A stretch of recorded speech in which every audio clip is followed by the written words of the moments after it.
Hello, everybody. Good evening, and welcome to the Steel Toe Evening Show. I'm Aaron. April's shitting. She'll be here soon. April's appearance on Simpcast last night went very well. She'll talk about that when she gets here. It also, every time we go on Chrissy's show, it gives our program a nice little bump, which is what guest spots are supposed to do. And it's now put us within double digits of 10,000. We're about 88 subscribers away from 10,000. So subscribe, of course, like, subscribe, all of that stuff. And we are getting there. 9912 or something like that is the current count. So thank you guys very much for your subscriptions, your fandom, your attention, all of that stuff. Thank you so much. And yes, I am noticing in the chat everyone's saying, oh, he's starting on time. Oh, look, Aaron's here on time. Robert saying, oh, Sweepy Boy is on time this evening. Yes, I overslept. One time I oversleep. One time I oversleep. And now it's going to be, oh, look, the show. I'm guessing I'm going to get this for the next month or two, the on-time thing. One time. Look, man, I get it. You sit and you talk into a microphone for 4 or 5 hours a day. You can you can hit the button on time. You know, you could get up in the morning. It's the least you could do. I'm sorry. I will pay for it in criticism. I promise. And then April's coming in later. We've got a very busy show tonight. A lot of things to talk about. I was going to talk about a Bam Margera thing tonight when I prepped the show last night. But then by this morning, there was already breaking news that they 5150'd Bam, and he's in a mental institution under a 72-hour hold. So there's really no Bam stuff to talk about other than he's in a fucking loony bin where he should be. Outside of that, he, same old for Bam. Andrew Rice Cray says, but you fuck one goat. What? You're late one time. It's like fucking one goat. You fuck one goat, you're a goat fucker. You do a million other wonderful things. You know, Jeffrey Epstein probably made a lot of Israeli diplomats a shitload of money. But you can get convicted of fucking kids, and who are you really? But that's okay, because then those same financiers, diplomats, and politicians will just have you killed when your usefulness runs out. I mean, you'll hang yourself in a jail cell. Welcome to the show. Let's catch up with you guys, see what's up with you. And then we've got plenty of business to take care of tonight. And, of course, some of it with April. Taste Fairy wants to know who's going to co-host Wednesday. I think, and she doesn't know it yet, I think I'm going to have April co-host Wednesday. And I know she just heard that and went, oh, shit, but I don't want. I think I'd like April on Wednesday to do the co-hosting. I'm kind of, I don't want to keep bringing back the same people to guest host, but I also don't want to reach out to anyone new and ask them to do it. So I think I'm going to pause the guest host thing for 1 week and just have April do the show with me. And plus, she just did Simpcast on Sunday, and then she's doing Simpcast 2 Sundays from yesterday. So I kind of want her on screen a little more since there's a lot of new people coming over from that. You know, it's weird. I'm sure it's weird. And, you know, statistically, it makes sense. You know, sometimes they see Johnny and I for 2 days in a row. By the end of that second day, things start to fall off again. And that's just because, look, we're not the best looking guys in the world. We're not aesthetically pleasing. April's much better looking than the two of us are. So, you know, she's a bigger draw visually than the two of us. So I'll probably ask, so if you're coming to this show from Simpcast and you're like, what the fuck are these two hideous assholes doing on my screen? That's understandable. So I'd like to put her more front and center. You know me. I'm not Mr. Me over here. If it makes dollars, it makes sense. If it draws a crowd, I'm in. I'm like Vince McMahon in that regard. If it puts butts in the seats, I'm all for the move. Speaking of Simpcast, Zia Anderson was on with April yesterday. Andrew Rice Cray says Zia Anderson's tits should be put in a museum. Well, can you put her tits in a museum, though? Because by her own admission, I'm not outing anybody, but by her own admission, they're not hers. You know, she owns them. They're hers in that sense, but they're lab-grown tits. They're wonderful, but, you know, I think we got to have some rules if we're going to put things in museums. That's all. I just want a definition. Phageliv says, oh, stop. This on-time shit is retarded. I know streams who will do entire 20 minutes before they start. No, yeah, but I'm not a streamer guy. I'm a radio guy. I'm a professional broadcaster. I don't want to be like these other retards that I sometimes get tied in with who just go, oh, I guess I'll just start 5 minutes late or 10 minutes late. No, you run by the clock, start at 5:58 in the morning, start at 6:58 at night. That's got to be the way it is. No, I take the ball busting for being late. I think it's funny, actually. Strippers Got Me Banned says, one time in most recent history, what about the day you called into the radio to start the show? Look, we're not counting the radio stuff. All right? I'm going to call that different. Not because it is, but just because I need it to be different for this discussion. Sid Saraf says, would love to be a fly on the wall when Aaron saw that he overslept. Actually, it was probably one of my most professional handlings of being not on time I've ever had. I woke up, I looked at the clock. It was 6:18. And honestly, if you're that late, there's nothing you could do. So I just got up, said, well, we're not showering, we're not brushing our teeth. So I just threw on some shorts, threw on a t-shirt, and I went to work. That was it. It was pretty uneventful. Usually, if you see it and it's like 5:50, I will freak the fuck out. You will see me panicking, hurrying as fast as I can. But if I wake up and the show's already supposed to have been started, you know, I'm still moving diligently to get things going, but I'm also just like, nothing you can do at this point. Nobody Likes Me says, I need lessons on how to do audio. My cucking out to KB after show was cut short.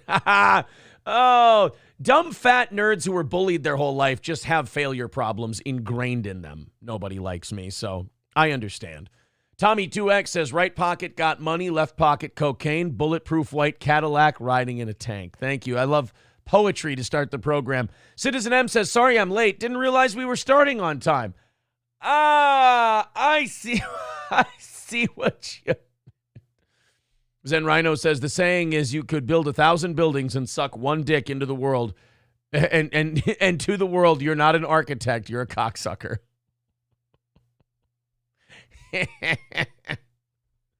I like that one. You could build 1,000 buildings and suck one dick, and to the world, you're not an architect, you're a cocksucker. That should be in some kind of a greeting card.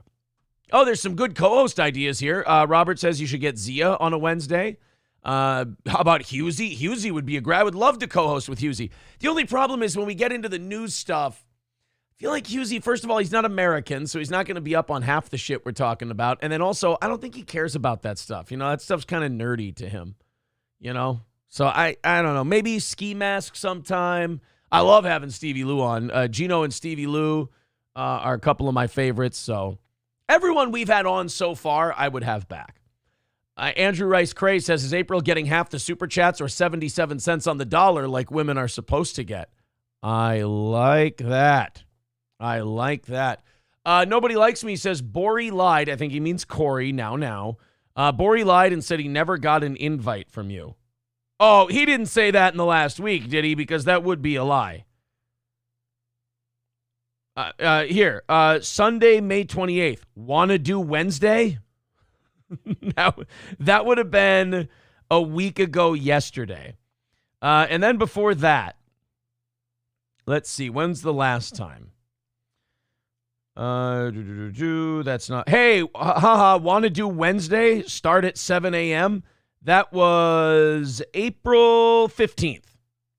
So April 15th and May 28th are the two times I have documented here that I invited Corey to do the show on a Wednesday. And he responded to the one on May 28th. He said he got it. And he gave me an answer of like, I don't know if I'll be around or whatever. I don't know. Citizen M, you are in no position to call anyone highly autistic and annoying. Please, sir. Please, sir. Just stop. Robert Darth Mode says, we don't need to stare at this sleepy, hideous fucking chud all the time. Eye candy is good. He's right. Andrew Rice Cray, Johnny and Crip Daddy should do Simpcast. I love that.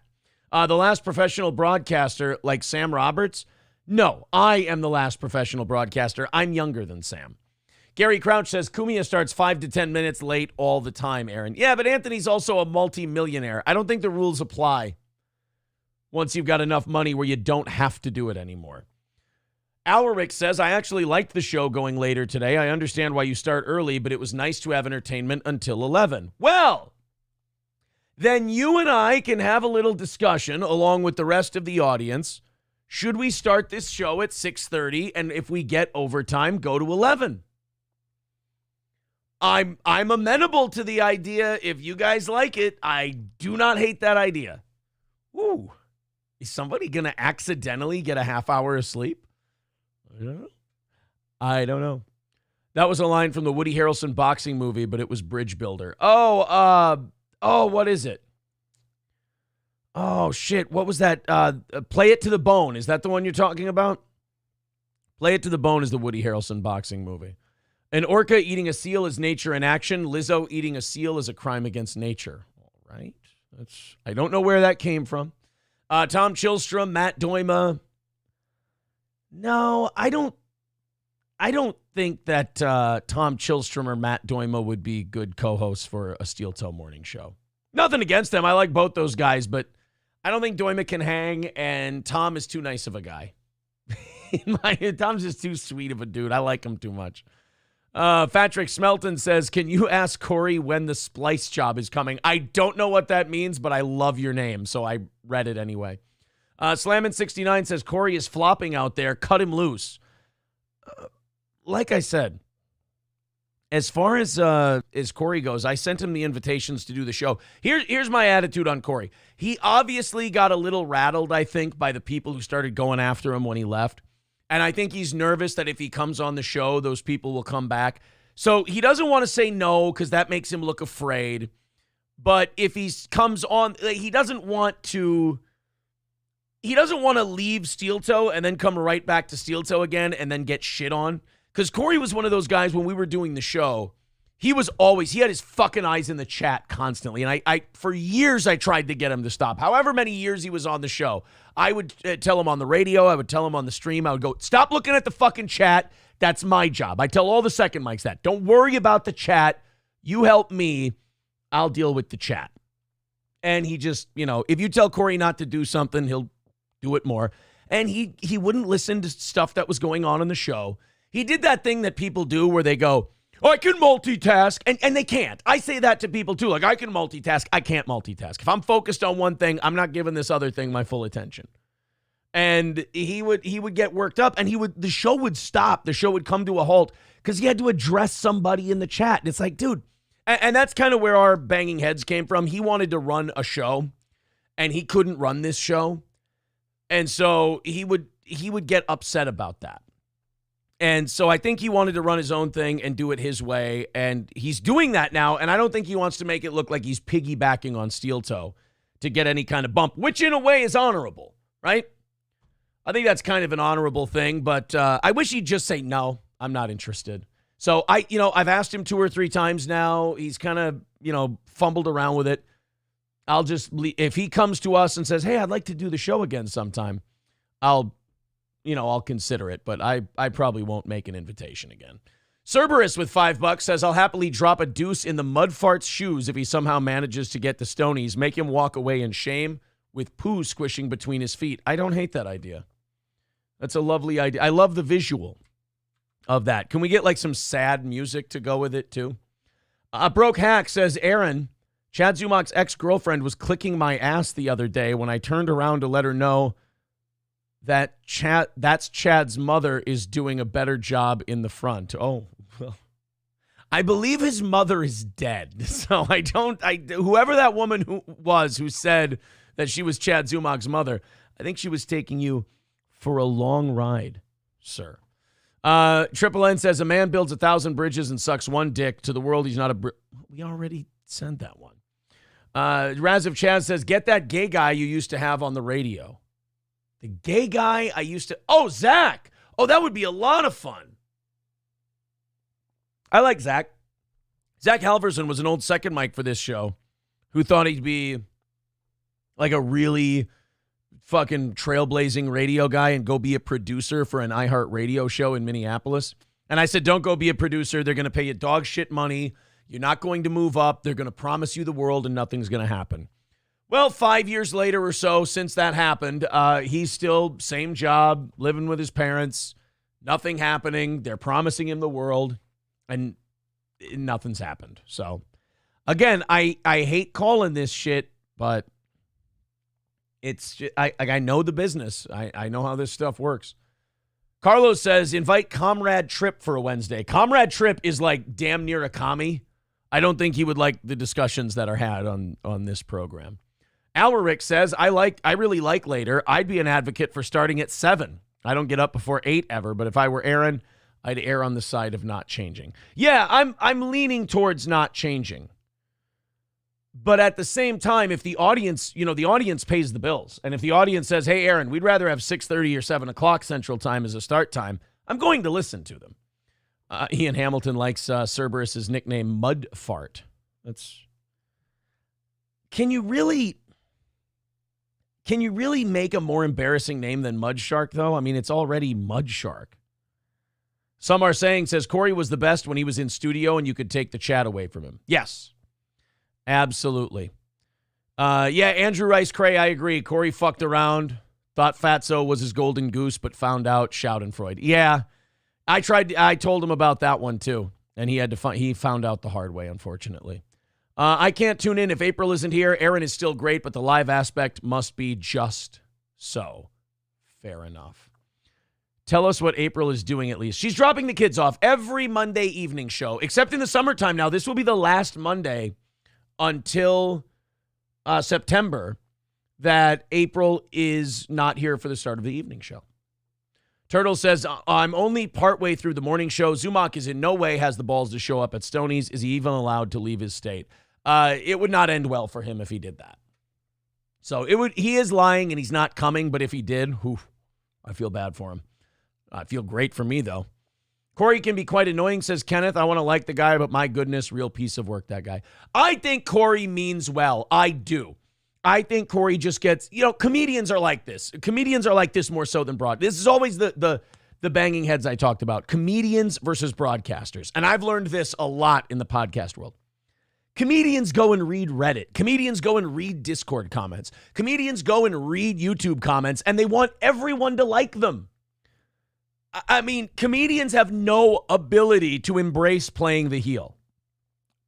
Whereas broadcasters, we're more like professional wrestlers. We're performers. And if people want to not like us, we'll welcome them too. Corey always got really mad at people who shit on him in the chat. And that's not unique to him. That's not a Corey problem. That's a comedian problem. Comedians have, I saw somebody posted a clip of Shuli yelling and screaming about people being haters on Reddit or whatever. And I'm just yelling at the clip. I'm going, don't go on Reddit, you fucking moron. What are you doing reading that shit? You get to do your show and they get to talk a bunch of shit about you. That's the relationship. There's a whole subreddit of a bunch of people who hate my guts and wish I would die and leave the internet. Do you see me like yelling at them or screaming at them? No, that's what they get to do. That's their God-given right. I do a show. They tell me I should be dead. That's how the entertainment works. And then they'll keep paying money and watching the show just to see if someone will finally put me in my place. That's the job of a heel. That's all. Aaron, you don't need to catch a charge. If Chad shows up, I will bounce him for Cheetos, no questions asked. Hey, I didn't hear anything, Corey is live streaming broken ATMs in a crappy part of Austin. You need to step your game up. Hey, don't go live streaming against me. That's a threat. Shuli has very quickly become a hack, says Dat Pixon. Took the Carl Hamburger route like Brennan without understanding how to sustain an audience. Shuli's doing his best. Look, man, Shuli left the biggest radio show that ever existed and then struck out on his own to make a living. And he found something that had wheels, that had success in that Uncle Rico thing. And now he's trying to figure out how to retool it and keep it going. I think that's admirable. So, it's scary.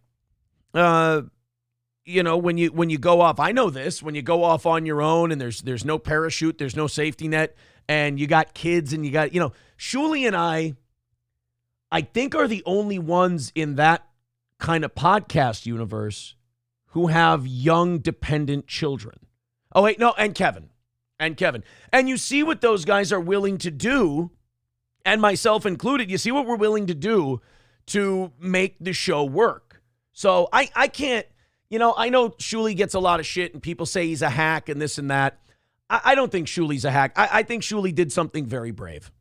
He left the Stern show, and you can clip this. I know people don't clip the nice stuff, but you got to give Shuley that, whether you like him or you don't like him, whatever. Shuley took a big risk in leaving that show and then trying to do it on his own, and so far succeeding, paying his bills. And that's what succeeding is. Succeeding isn't a number of views. Succeeding isn't how many shows you have or anything else. Success is, are you paying your bills? You're successful. That's it. So you can like him. You can dislike him. You can think he's great. You can think he's a hack. But I think you got to respect the hustle more than anything else. Clubfoot Kodak Carl says Chad's recent YouTube banning, lying, cheating, and stealing has been memorialized as a new federal holiday named Chadteenth. That might have legs. Delco Lou says Shuley would catch a lot less shit if he let producer Joe go. I don't think so. I think the internet hates a guy and they just, beat the shit out of him anyway. I don't like Joe, so I thought it was really funny to find out that he's a giant piece of shit. And, some people in his old political circles think he's a huckster. So I don't like that guy, but also Shuley getting rid of him or keeping him doesn't really matter. It's already blown over. It's over. It's done with. It's finished. It's the shock of it is done. And that's how broadcasting works. That's why they call it shock jocks. We're all shock jocks because the shock of the moment is done. Now you got to move on to something else. And that's where it's at. Dat Pixon says we respect Steel Toe way more for being consistent and not chasing trends. Well, thank you. Oh, a guy named Chad's Lawyer is in the chat, so we all get to do this. Hi, Chad's Lawyer. Should almost get a clip of that being shouted by Kevin Brennan. All right, let's go to our new drops. I got some new drops for you today. Then we got big news, big Steel Toe Coffee news that a lot of you have been waiting on. I'm going to be like Jeremy from the Quartering. And coffee, communist. Better dead red redemption than dead red commies. And oh my God, the coffee's going to save the world. And no, do you like our show? Do you like coffee? Do you want to support our show while getting your coffee? So technically it doesn't really cost you anything to help out the show because you're buying coffee anyway. Then buy the fucking coffee that we approved and we said is good and we wanted to put our name on. That's how our coffee works. It's grift-free coffee. I think it's the only grift-free coffee in the podcasting game. Speaking of shock jock bits, remember when Chad put the Folgers in the plastic bags and said, I'm selling my own coffee? Great shock jock bit. But you only did it for like a day or two, and then you didn't have the balls to see it through, and nobody gave a shit, so you gave up on it. So even when you're trying to shit on me, you didn't have the balls to see it through, so it didn't work. Again, I got to teach these motherfuckers how to shit on me. It's embarrassing. But the coffee news we've got is great. First, couple of new drops from Victor. He sent me these today. Here we go. White women are one of the most dangerous groups in the United States and abroad. I like that one. And then this one. Am I Jewish enough, Hollywood? Okay, I like that one a lot. Am I Jewish enough, Hollywood? It's the squeal at the end that really gets me. All right, they're guessing. April's Magic Bean is finally available.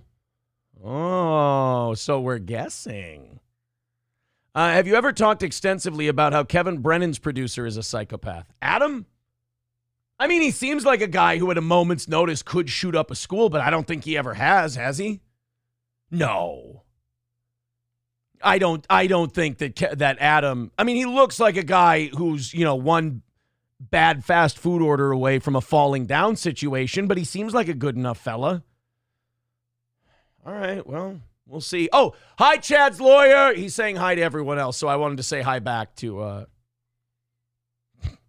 Chad's Lawyer. It is I like it. I like the fucking bit. I can't help it.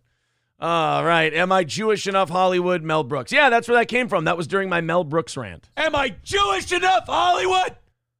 Are you ready? Are you ready for the big news? It's news a lot of you have been waiting for. You've been wanting this for a while. You've been, quite frankly, some of you have been bothering me about it. But I can promise you now, it is official as of this afternoon, and you can be the first ones to order it.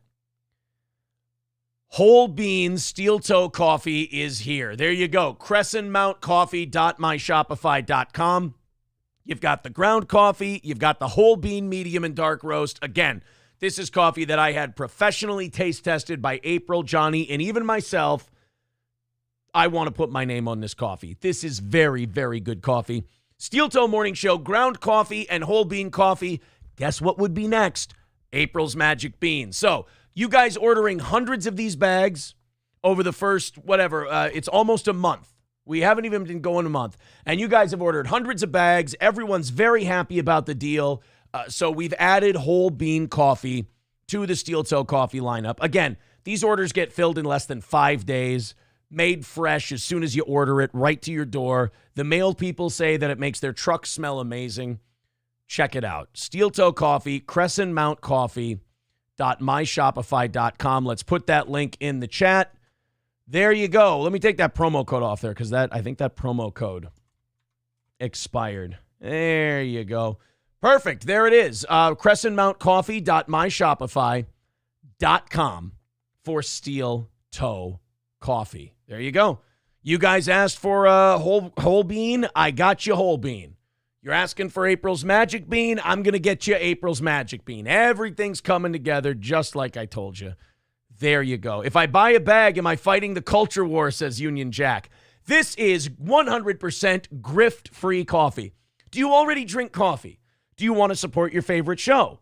Do you not want to go out of your way to financially support your favorite listener-supported show? Well, then, just get Steel Toe Coffee. You're going to spend money on coffee anyway. Might as well throw a couple of shekels our way. crescentmountcoffee.myshopify.com. You're not fighting a culture war. You're not owning any libtards. You're not killing any Trumpers. You're not making America great again. You're buying coffee and you're drinking coffee. That's it. And it's very, very good. crescentmountcoffee.myshopify.com. There's the link in the chat, boys and girls. Whole bean coffee is now here. Get your orders in. You're going to be very happy to know that the morning show audience came up big during our rally today. And the goal today is just 160. So there's the link in the chat. If everybody wants to pool together right away and knock this thing out, hell, even before April gets here in 15 minutes, we could do that. Streamlabs, PayPal, Venmo, Super Chats, memberships, gifted memberships, all of it. Great. We appreciate the support. 160 away from today's show. If we nail it, we do overtime. That's how it works. Ryobi says, does this venerate the bean or the man? That's it. Again, it is grift-free coffee. I promise. Grift-free coffee. And it's not made by little Asian boys in Indonesia or anything. Temecula, California. I promise you. All right, boys and girls, I got to start with something that troubled me greatly to see. And April's the one who showed me this. Apparently, my style is being ripped off. Now, I know a lot of shows in this little podcast universe have taken elements of Steel Toe and tried to make it their own. You know, they saw the schedule we were doing and they said, ooh, we should do a schedule like Steel Toe's doing. We should go live 5 mornings a week. Where did we come up with that brilliant idea? It just so happens that one of our hosts is a big Steel Toe fan and watches a lot of our stuff. We should go 5 days a week. And then an afternoon show maybe went, oh, Steel Toe's getting in on that sweet YouTube market. Maybe we should go 5 days a week and fuck our Patreon listeners and just do the YouTube thing. Sure, did we kind of motivate that in that podcast world? Of course, we were the younger ones. We were the funnier ones. Everybody looks to the younger ones to innovate for them. I understand. But to see someone under the age of 60 start ripping me off really actually hurts my feelings. This one actually pisses me off a lot. Do you want to see what Richard Kind from Spin City did? Wait a minute. I'm sorry. That's not Richard Kind from Spin City. That's Ethan Klein. Do you want to see what fucking Ethan Klein did? This really pisses me off. April found this picture, and she posted this in the Towboys Facebook page. Take a look at what Ethan Klein is rocking now. Do you see that? Look at my, look. Look at me, look at him. Fucking Ethan Klein is ripping off my mustache. Am I Jewish enough, Hollywood? This is, and by the way, he looks like he overslept also. That either that or he just looks like shit all the time. By the way, go to Ethan Klein from like 2010 and go to Ethan Klein now. Being an angry, bitter piece of shit really does age you terribly and make you fat. But he stole, the motherfucker stole my mustache. He's jacking my style, this Ethan Klein. But don't worry, I wear it better, and for once I can say I'm in better shape than that person. But look at that. That's not... I didn't... Like, if I wanted to feel good about this mustache, the last person I'd want to have the same mustache is Ethan Klein. If I wanted to feel good about it,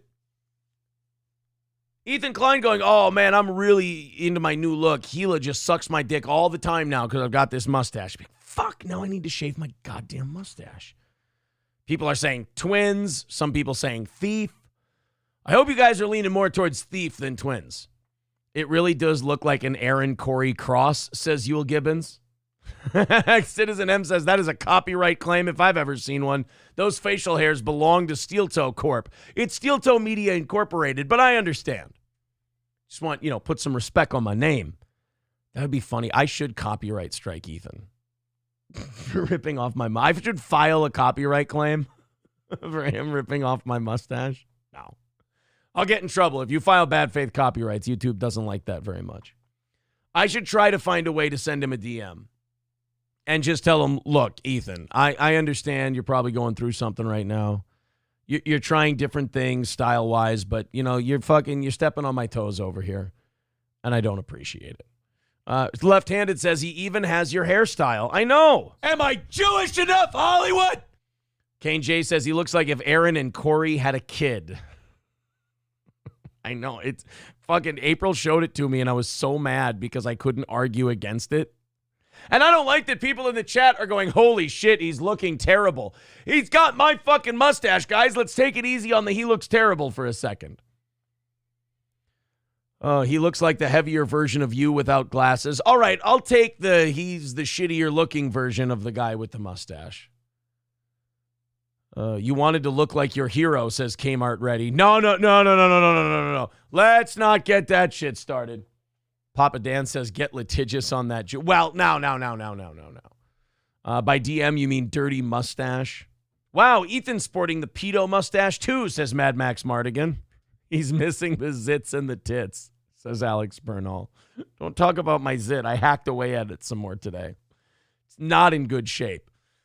Some receding hair, yes.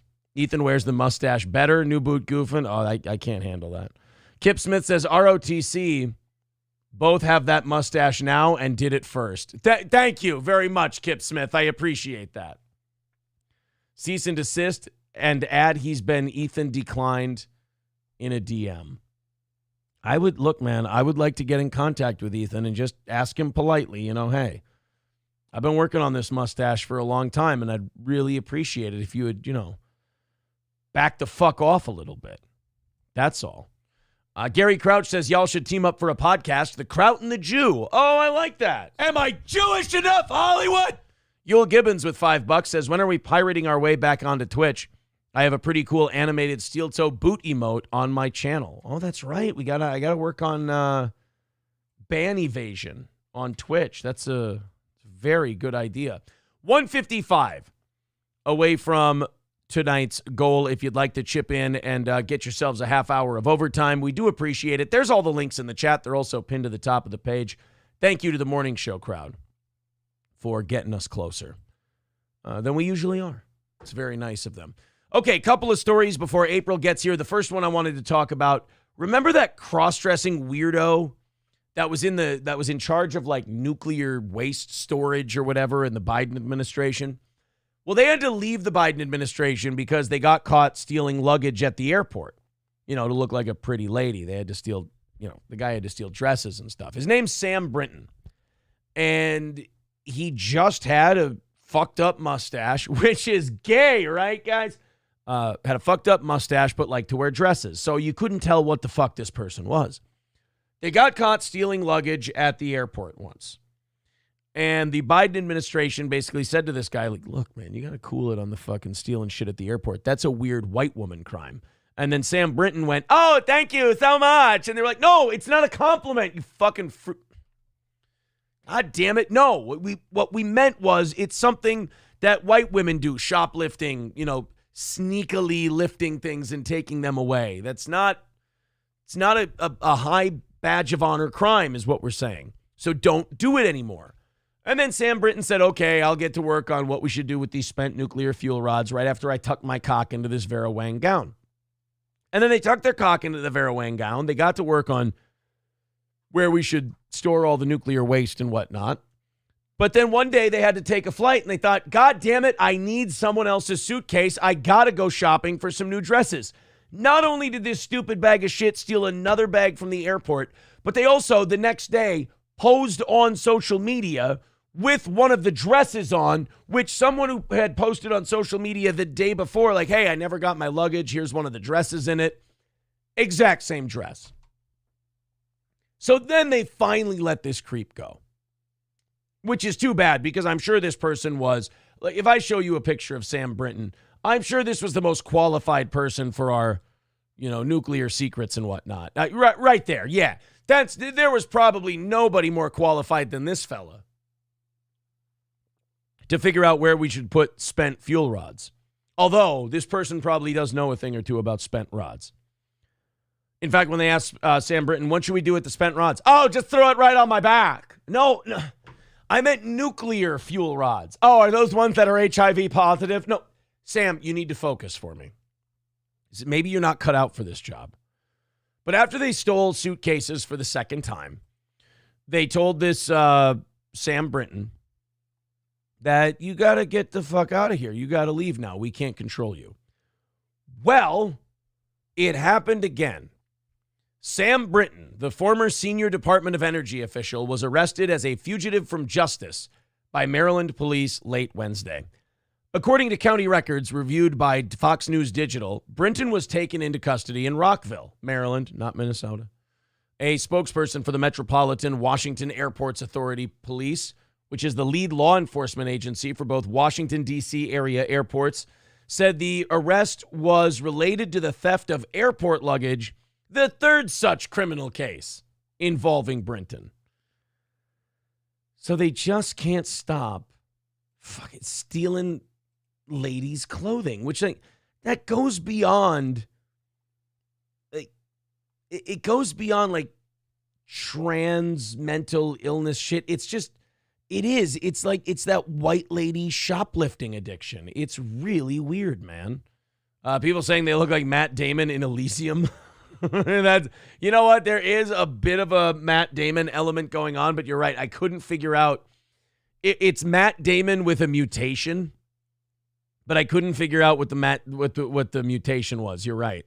Matt Field says just got done blowing the Incredible Hulk. You see, because the green on the lips.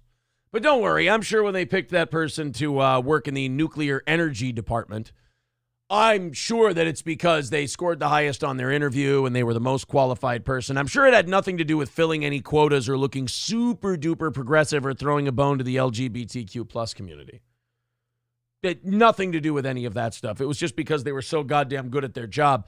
But they just couldn't keep their hands off other ladies' luggage. Am I right, girls?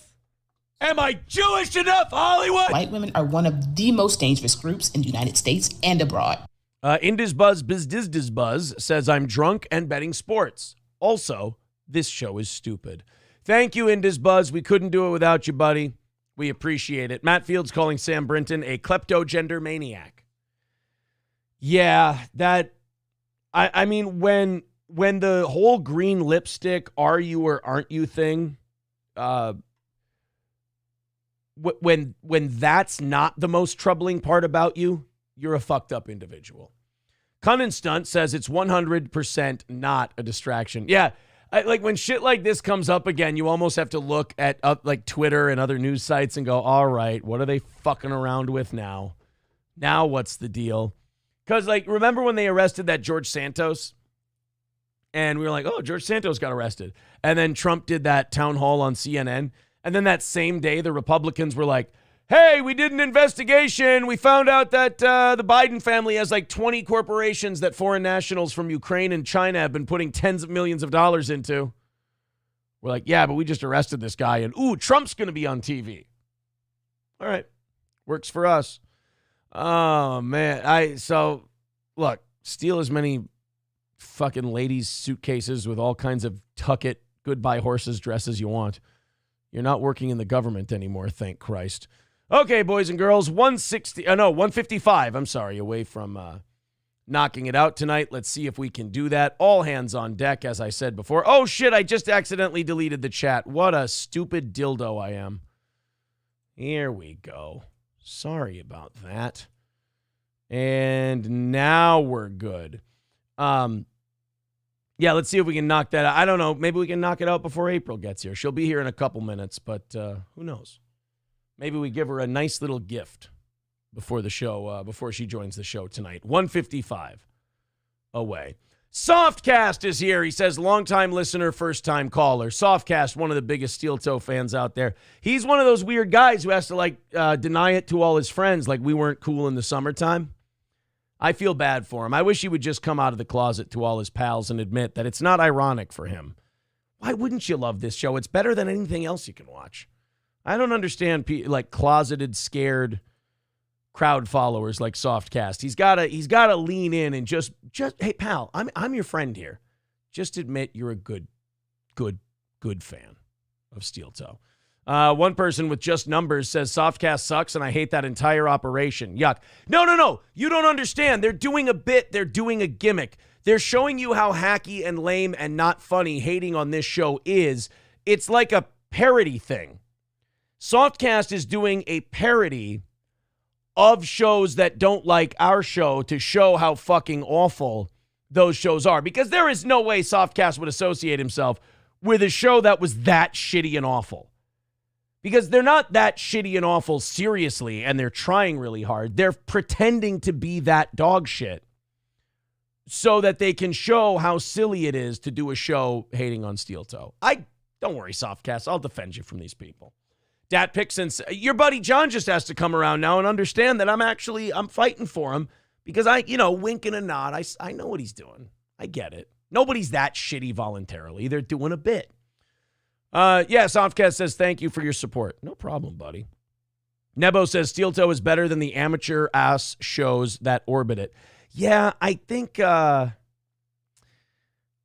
I think that there's shows that think they should have been us, and I get this vibe that because we make them so angry, I think we took their spot or something. I think I want to guarantee you all these shows that hate Steel Toe. I'm pretty sure. I'm pretty familiar with your personalities. If I left today, you guys would still get no traction. Don't worry about that. If I left the universe and my, what do we got? 35 to 40,000 unique viewers every month. If they all went poof and had to go to other things, they wouldn't go to you. So trust me, you're not just like me. And if I weren't here, people would see how brilliant you are.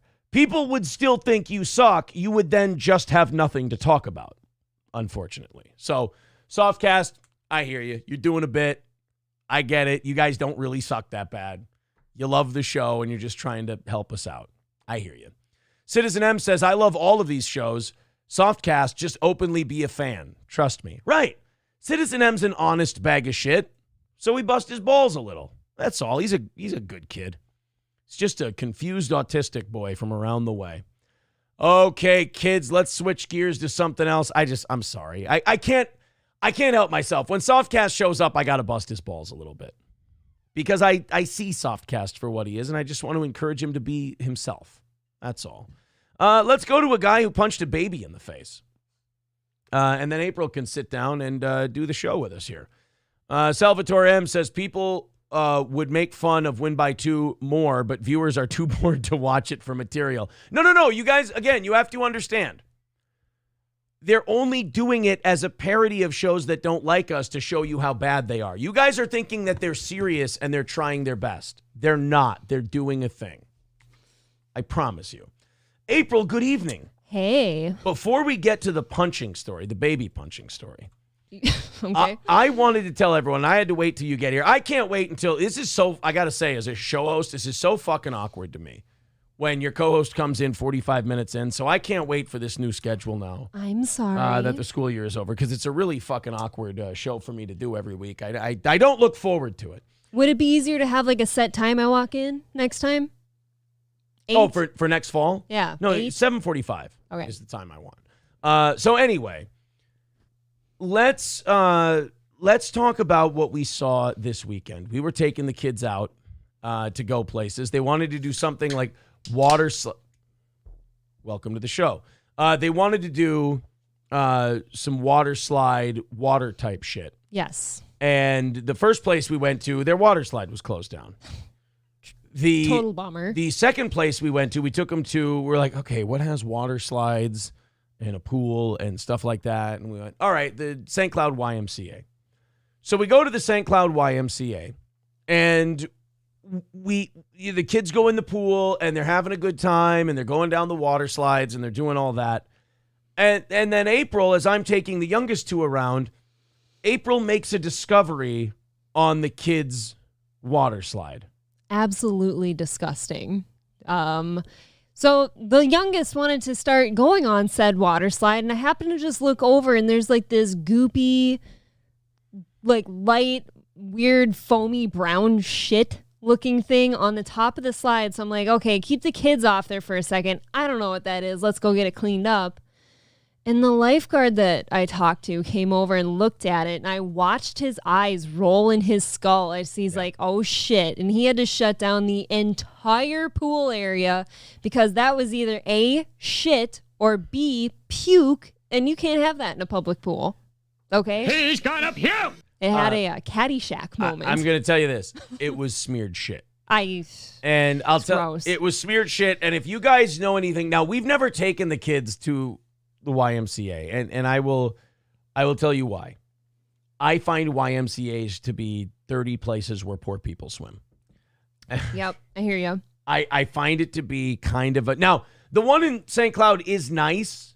You know, it's clean, newer. whatever, it's newer. But YMCAs in general, no, I don't like it. To me, community anything. We only did it because it was the last resort for a water slide and a pool kind of a thing that the kids wanted. So so he sees that there's shit. Now I have to debate on this show whether or not I want to tell you what I'm almost positive happened. Oh, really? Now, it happened in St. Cloud, Minnesota. So I'm sure there's some of you who can probably wager a guess what I think it was. And I will give you guys time to make your guesses in the chat, and then we'll see if we agree. I have a theory, too. It's a rumor that I've heard about for a long time living in St. Cloud, but it's one that I've never believed. I've always thought, oh, you're just being, I'm not going to say the word because it'll give away before you guys make your guesses. But I'm like, oh, you're just making that up because you don't like this certain thing, and that's bullshit. And then I saw this, and I just put two and two together, and I'm looking at the clientele, and I'm just like, and by the way, that shit mark, I didn't know what it was when I first came in. It was there the entire time we were there. It was. I noticed it too, but kind of like you, I'm like, oh, that can't be what Right. There's no way. It's got to be somebody dropped something. Somebody dropped like spilled out. candy or something dumb. So that shit was there long before we got there. Yeah. And I'm gonna say, I'm gonna throw this one at the feet of the Somali community. Oh, really? Yeah. What were you going to say? I have a different theory. I really think that it was some white. It was honestly, this is what I see. I see it as like some poor white person who brought their kids there because it's cheap. It's a cheap date for the kids. And they saw their kid do it, and I bet they got the fuck out of Dodge because they knew what that would do to the pool, and they didn't want the embarrassment. I bet they knew that their baby or their toddler took a shit at the top of the little slide. It was on the baby slide. They got out of there. It was on the baby slide in the kiddie pool. So that... I don't know. That's my theory. It could have been a little kid letting the shit go out their swimsuit. You or think whatever. it was an adult? No. I'm just saying I've heard rumors about that particular group not really understanding the bathroom rules.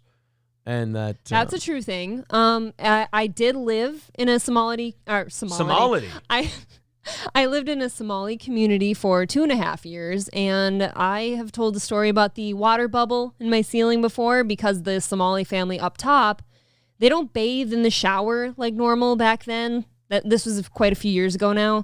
They would like stand with buckets and dump water on themselves. They don't really clean up after they go to the bathroom, if you know what I mean. They don't wipe very well and all that stuff, and that's a real thing. The people who had to come fix my ceiling because they had overrun water on the floor told me, like, dude, I fix this shit all the time. You go in their apartments. It's just a different world in there. They don't get it yet. Yeah. I don't know if that makes them bad people. It's just a very different culture. I think you have to be kind of an asshole to take a shit on a slide and just walk away from it. But I do think that's what happened. How do you miss that? You think little kid or Somali? Little kid. Or both? I think it was a little white kid. I think it was somebody's toddler, and they didn't want the embarrassment, so they got out of there. Now I just look like a racist. But I don't know. There are a few other racists in the chat, so it's okay. Okay. April's Giant Dump with 199 says, "It was me. I'm sorry." Oh, no. Oh, no. Am I guilty? Oh boy. Loose poops. Nobody likes me as guessing that it was St. Cloud Superman. Oh, that could have been the culprit. Yeah, but he would have broke that slide, in fairness. His facial hair alone now, he looks like Santa. James Bomert guessing Black Hawk Down. That's a very funny way to put it. Yule Gibbons with $5 says, "It's true. My ex worked at Goodwill. They pooped in the dressing rooms or while walking through the store regularly, not kids, grown women." Yep. I've heard of the story of like women lifting the burqa and taking a shit. That's a real thing. That's a real thing. Yeah. That did happen around my apartment building as well. Let's not do that. And they would illegally bring in goats and chickens into the apartments, and you know what that looks like. So. Oh my God. Yeah, a lot of trouble. And they're just shitting all over the place. And the worst. Oh my God, this would be so funny. Magnum DUI. I have to interrupt you for this. That would be funny if we put a picture of the turd smear on the slide and then put a blacked.com logo at the bottom of it. I would really enjoy that. Man. Either way, it was disgusting. I tried really hard not to think too hard about it afterwards. I made the kids shower off and all that and just get the fuck out of there. Just maybe skedaddle. The only funny part for me with that whole situation was I did watch the lifeguard's eyes as soon as he studied it for a second, and he's like, God damn it, I'm going to have to shut this whole thing down. He looked at what I gathered was he looked at the shit. Yeah. And he stared at it for a while, and basically what he was doing was he was doing the math in his head, and he was going, is there any situation, he was going through the different scenarios, and he goes, is there any one of these scenarios where I can keep this pool open and not have to evacuate an entire pool? Just wipe it up. Just so we can clean this shit up. I kind of wondered because it didn't really sit with me that it was either shit or puke until I went and told somebody about it. I really did think it was chocolate originally. But I'm like, who has candy in a pool? She grabbed it and she went, hey, it's no big deal. Oh, no. What? So it's iconic moment for sure. I Sneeze Profanity says, let's run a poll on starting the show at 6:30. Okay. I'll throw a poll out there. Morning show start time. 6 a.m. Central. Whoops. Not CTG. That would be CT. Central Time Gangstas. 6:30 Central Time or 7 a.m. You're trying to sneak a little nappy nap in Let's see what the audience thinks. And this is not, by the way, this is not binding. I'm not going to go with the result. This is simply a fact-finding mission. You're feeling it out. I'm seeing what the audience thinks about what we do. You should check this out on the morning show too, since they experienced it this morning. And I did want to tell everybody that so I'm the other person in the room when Aaron finds out it's late, right? Like it's time to go. The show has started. Very calm this morning. On the other hand, I bounced out of bed and he's like, it's 6:18. And I'm like, fuck. And I ran downstairs in a fury. Yeah. Set everything up. Like I said, if it would have been 5:50 or 5:55, I'd have been losing my fucking shit and swearing all over. Because you have time. Because I still have a little bit of time. Yeah. But at 6:18, damage done. there's nothing you can do. Right. Might as well just get your ass down there in a timely manner and go do your show. I think I threw a shirt dress on and I was like a ball of fire running around. And then I tried to promote that, hey, there is a show on. People are pointing out that I fucked up the goal type there. I called it the morning evening goal. There we go. Monday evening goal. It's in the chat. 150 away. Thank you, you guys. It looks like 6 a.m. is still the most popular one, although 7 a.m. Central is in second. People don't give a shit about 6:30 Central. Yeah, that's just a weird in-between. I think what's going to make or break is not really how early you start, but it's how late they get the show. Still get the same amount of time. Right, but I think a lot of them will enjoy the getting to 11 perspective. Well, if we start at 7 a.m., then we go till 11:30 on overtime. And we never miss overtime, so. Humble brag. Sorry. It would be, it would be 7 to 11:30 a.m. So right now, 7 a.m. is actually winning. We'll see. We'll put this same poll up tomorrow. Mm-hmm, you should. And we'll see what the audience thinks. And, woo! Would they let me sleep an extra hour? Boy, would you be a happy man. What an easy fucking job I would have. Yeah, that's not so bad. And it's not like getting done at 11:30 really fucks our day up any. No, not at all. Like, not at all. Right now, it does look like it's a tie between 6 a.m. and 7 a.m. So I will need the morning show audience as well. Kenneth Pogue says, you always fuck up my BS schedule, 5 a.m. Please. Don't tell me you watch that show over ours. That's a fucking insult. You know how much funnier we are than that show? That is insulting. No disrespect. I mean, they're trying their best, but it's not even fucking close. I will say this. That actually annoyed me a little bit. Yeah, that is shitty. I don't like that. That bothered me. You're allowed your opinion, sir. It's a quality issue. That's all. The level of programming you have here. Like, and I say that too after I get done with shows that are different programming than this one. I'm like, God, the tempos are just different all over the place. Nothing else matches how quick this one is. Curly Adam with $20 says 7 a.m. All right. I will say, I bet most of the people that are used to our schedule will feel like their world has ended. If that schedule changes, it is so different. Catch up with the evening show from 6 to 7. Yeah, but what if they watched it? Then you can catch up on me on Simpcast or all of our specials on Compound. Yeah. Well, 6 a.m. is winning by a few percent. Okay. Total BS is such... No, not Total BS. They're talking about Bob and Shuli, who but you can still read that. Oh, it's such garbage. If you watch that, you should be castrated. Yes, yeah, but absolutely. Dude, okay, I got to say this to separate, like, Softcast and John. Like, win by 2...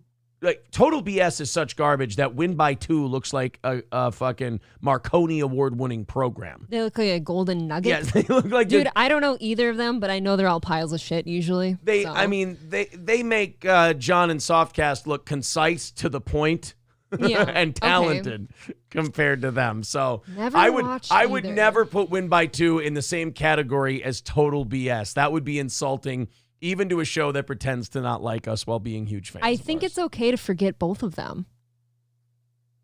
Yeah. You don't have to, but I think it's okay if you did. You don't have to. But David Skywalker says Total BS is garbage. Yes. Yeah.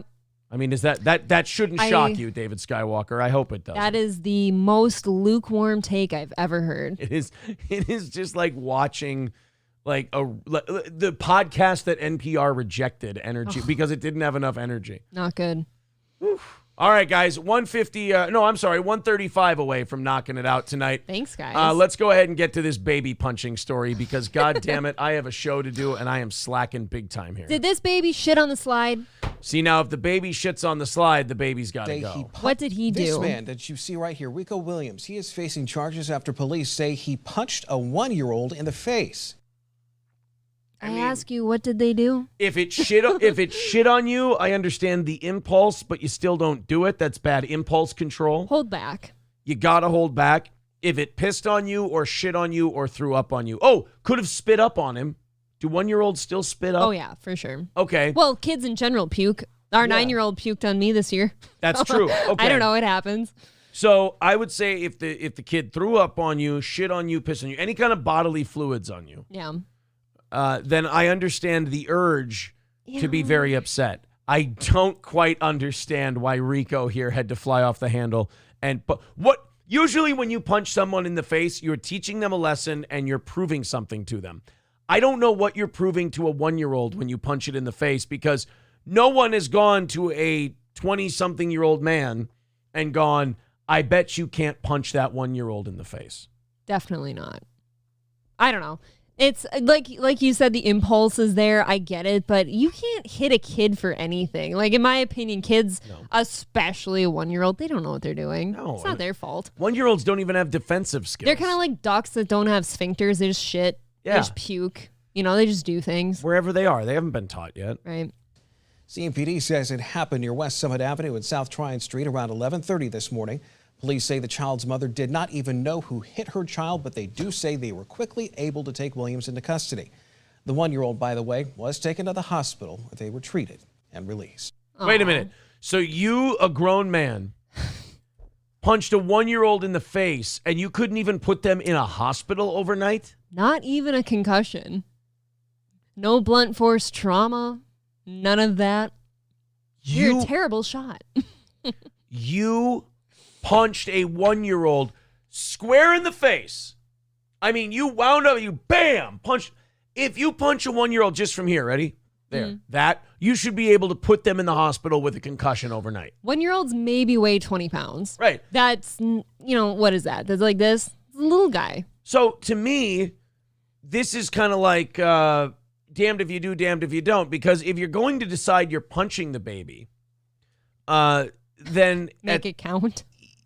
You better fucking cripple the kid, because everyone's going to think you're a pussy if you can't. Your street cred just went down. Right. That's why no, you shouldn't punch a kid, because once you've decided to punch a kid, you've either got to knock that fucking thing's head off, or everyone's going to brand you a pussy for the rest of your life. You are shamed.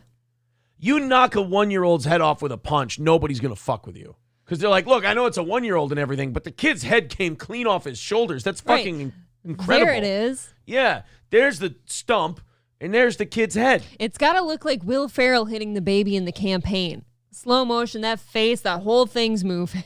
Yeah, like if you can't drop that baby. That's my baby to kiss. Yeah, like if you can't drop that baby, punching a baby or a senior citizen, if you don't do permanent damage, you're a fucking wimp.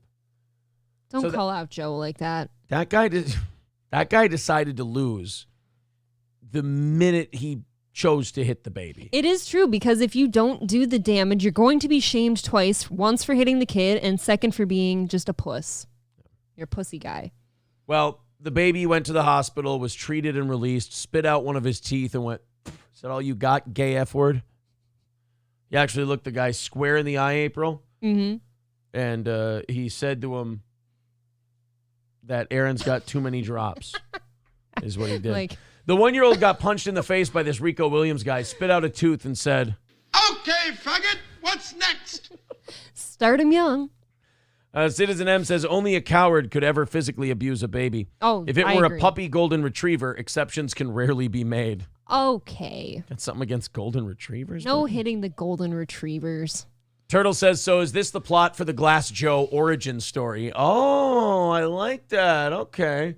1-year-old should have stick and moved. Philly shoulder roll. Oh, yeah, just roll that left shoulder over and then come back with the right, shielded by the rolled shoulder. You wouldn't even see it coming. I think you then give that baby its first beer, right? For getting through that? Like a champ? And he can open it with the gap in his teeth. Fuck yeah. That's perfect.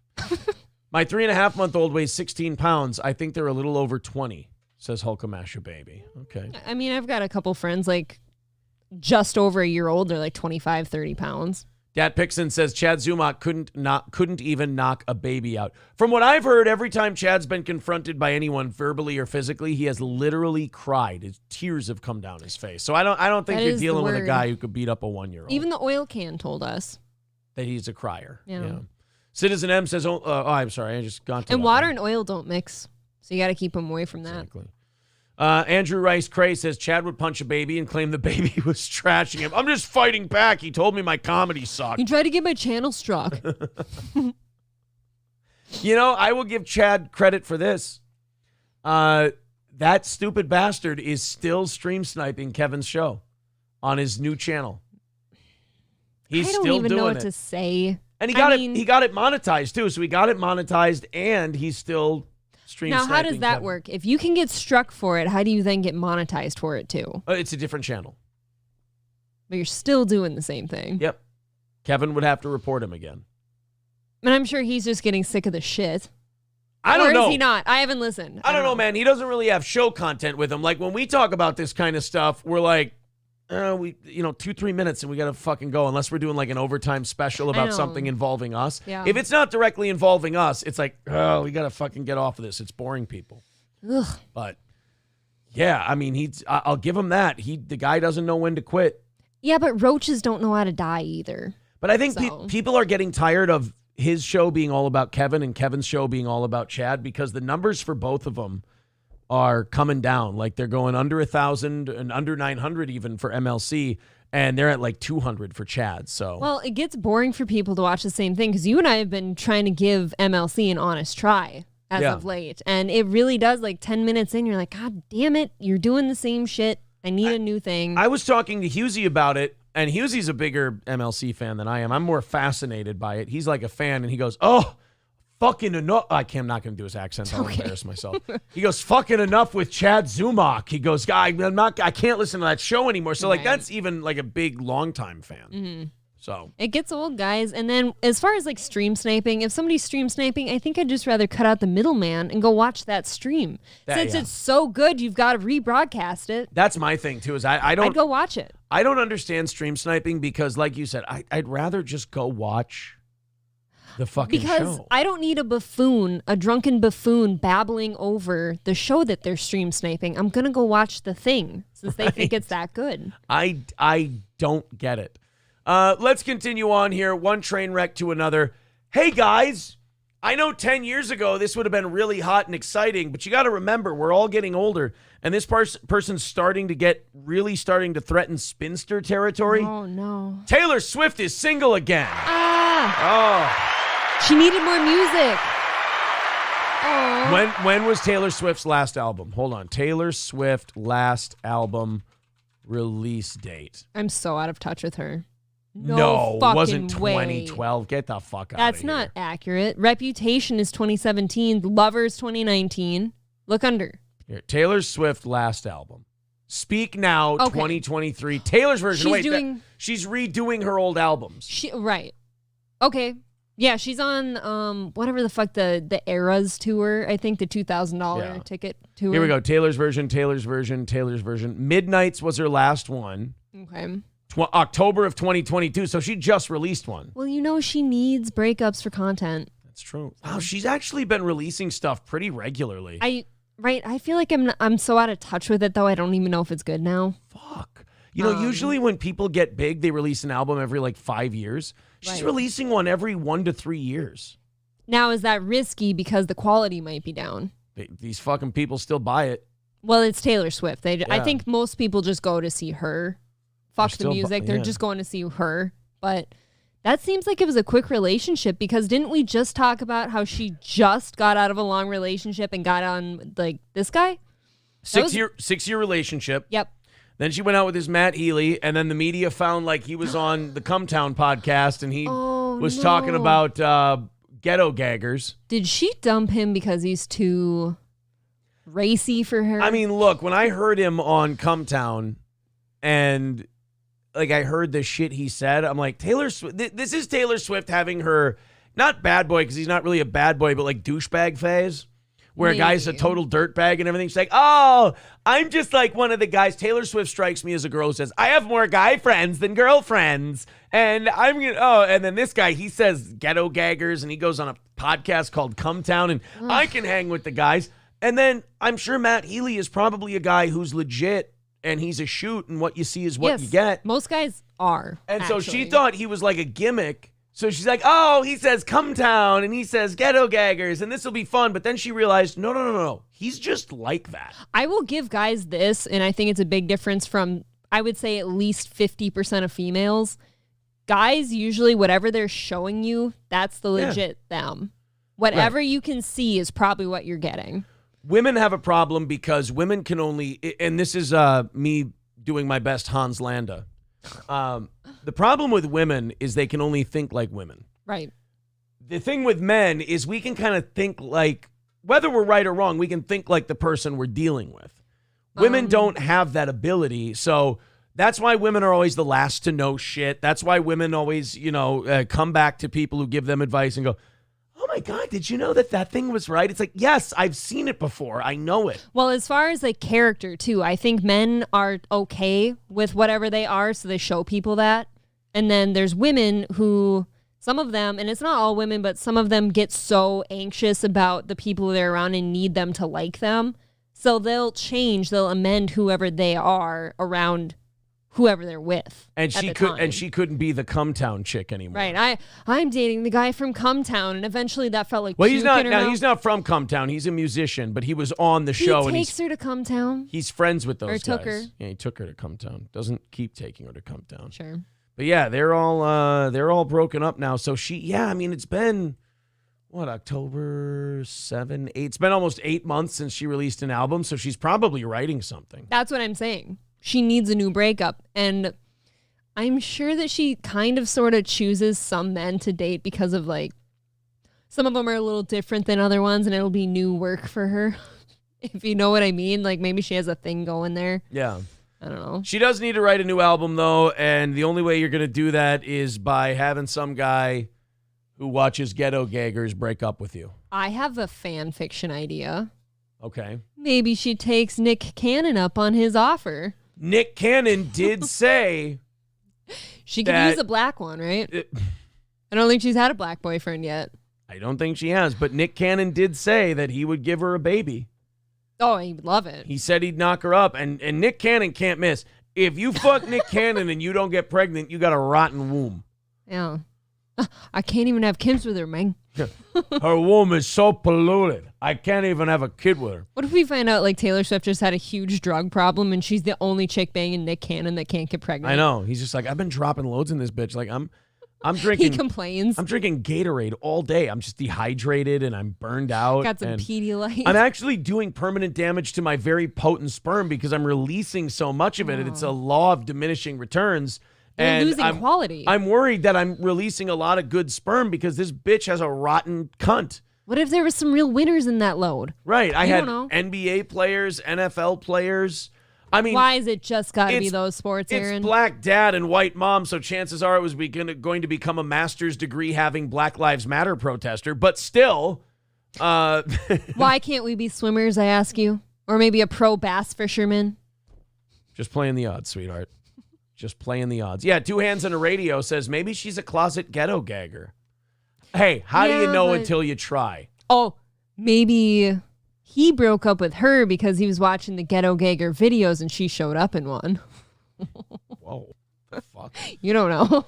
Triple N says, imagine breaking up over Cumtown. That's incredible. Yeah, that's got to be a great feather in those guys' cap. Because she's like, she hears that, and then she's like, oh my God, can I be with a guy who talks that way? I have to say Cumtown now. Yeah, and then like Matt Healy goes and talks to, now it's called the Adam Friedland Show. It will always be Cumtown. It's Cumtown. He goes to Nick Mullen. He's like, hey, man, I broke up with Taylor Swift. Why is that? She heard the episode about ghetto gaggers. And if you're Nick Mullen, you're like, oh, man, that's too bad. Fucking great, dude. Our fucking podcast caused a Taylor Swift breakup. That's fantastic. That's big news. Yeah, sorry, buddy. That's really terrible news. We'll go to the strip club later. He's off crying. Yeah, don't worry about it. It's I really thought she was the one. It's all right. We'll check it out. Watch some more gagging videos. You're going to be fine. Yeah, we set you up with the best chair in the house. We're going to go out for dinner. You can watch Ghetto Gaggers and have at it. Dead Jester says her family watches Cumtown, so she had to try and save face. Yeah, that's very unfortunate. Oh, that's too bad. Poor Taylor. Hopefully the next album's fire. Yeah, the next album should be great. She broke up with a guy after 6 years.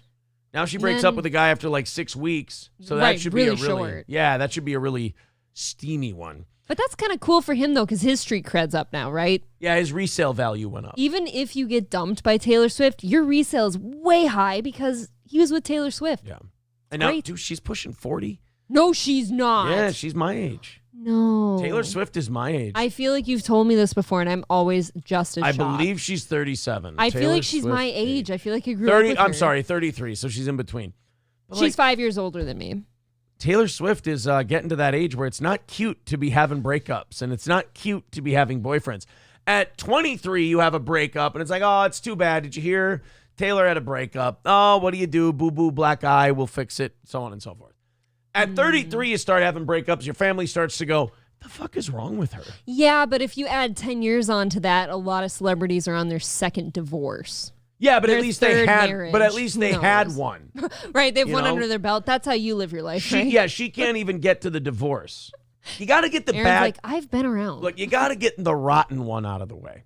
It's and then- practice. Yeah, and then after that, you know how to treat someone, and you know what you're looking for, and then you go have your good one. Now, what does that say for me? In my No, this is- trajectory. This is only for guys. Okay. This rule is only for men. Women are lucky to find a man Aaron's like, I am and knock changing it this out. rule right now. the first time. Good Gravy says, in my village, 33 is an old maid. Exactly. Ooh. Damn, I miss that term. Do you remember that term used to be used all the time? Like you'd look at somebody in their 30s or 40s and they're single and you're like, oh, what's wrong with them? I didn't grow up on a farm. I didn't say old maid. We just said rotten twat. It was actually a card game I played too. Did you ever play Old I Maid? played old maid. That was a yes. good one. I like that one. Jack Schaff says Hausfrau in 5 years. Right? She's got to fucking get moving. Maybe she Gotta doesn't go. want to. You can't tie a bitch down. Can't. Yeah. She's got butt cheeks to shake. Indus Buzz says can't talk to anyone under 25. They're all retarded. Yeah. That's not untrue. Yeah. You gotta. I think There's a window. being this age, so like let's average this shit out. You and I are about like 32 collectively here. I could never go younger than me. Ever. Women, not ever. Women really are like bananas. Like if you get them too early, they're fucking weird and useless. And if you get them too late, they're all rotten and gross. Like there's like a tiny little window that women are okay. And then after that, you're just like, oh, I'm not interested for multiple reasons. I would quite literally rather be with a man quite a bit older than myself than go younger than myself. Because men also mature a lot more slowly than women do. And it is true. Like if you go under whatever I'm 28 right now. Yes. 20-something-year-old men just want to fuck. All the time. Oh, And sometimes- those pieces of and that's shit. fine. I was going to say, most of the time, that's fine. Unless you've been me and I've been married once. I'm like, well, it's probably not where I'm headed now, right? I don't want to just fuck. But You need something more than the fuck. yeah, I need a understand. sandwich after. I never got that before. I understand. All right, let's continue on because April's starting to sound a little bit like an old harlot. So we're going to move on before my skank-ass that- wife exposes herself. It's that Simpcast I was on. Yeah, That she filthy, was- filthy show. Yeah. And Jack and Cough says, oh, April, you lived on a farm too long. Yeah.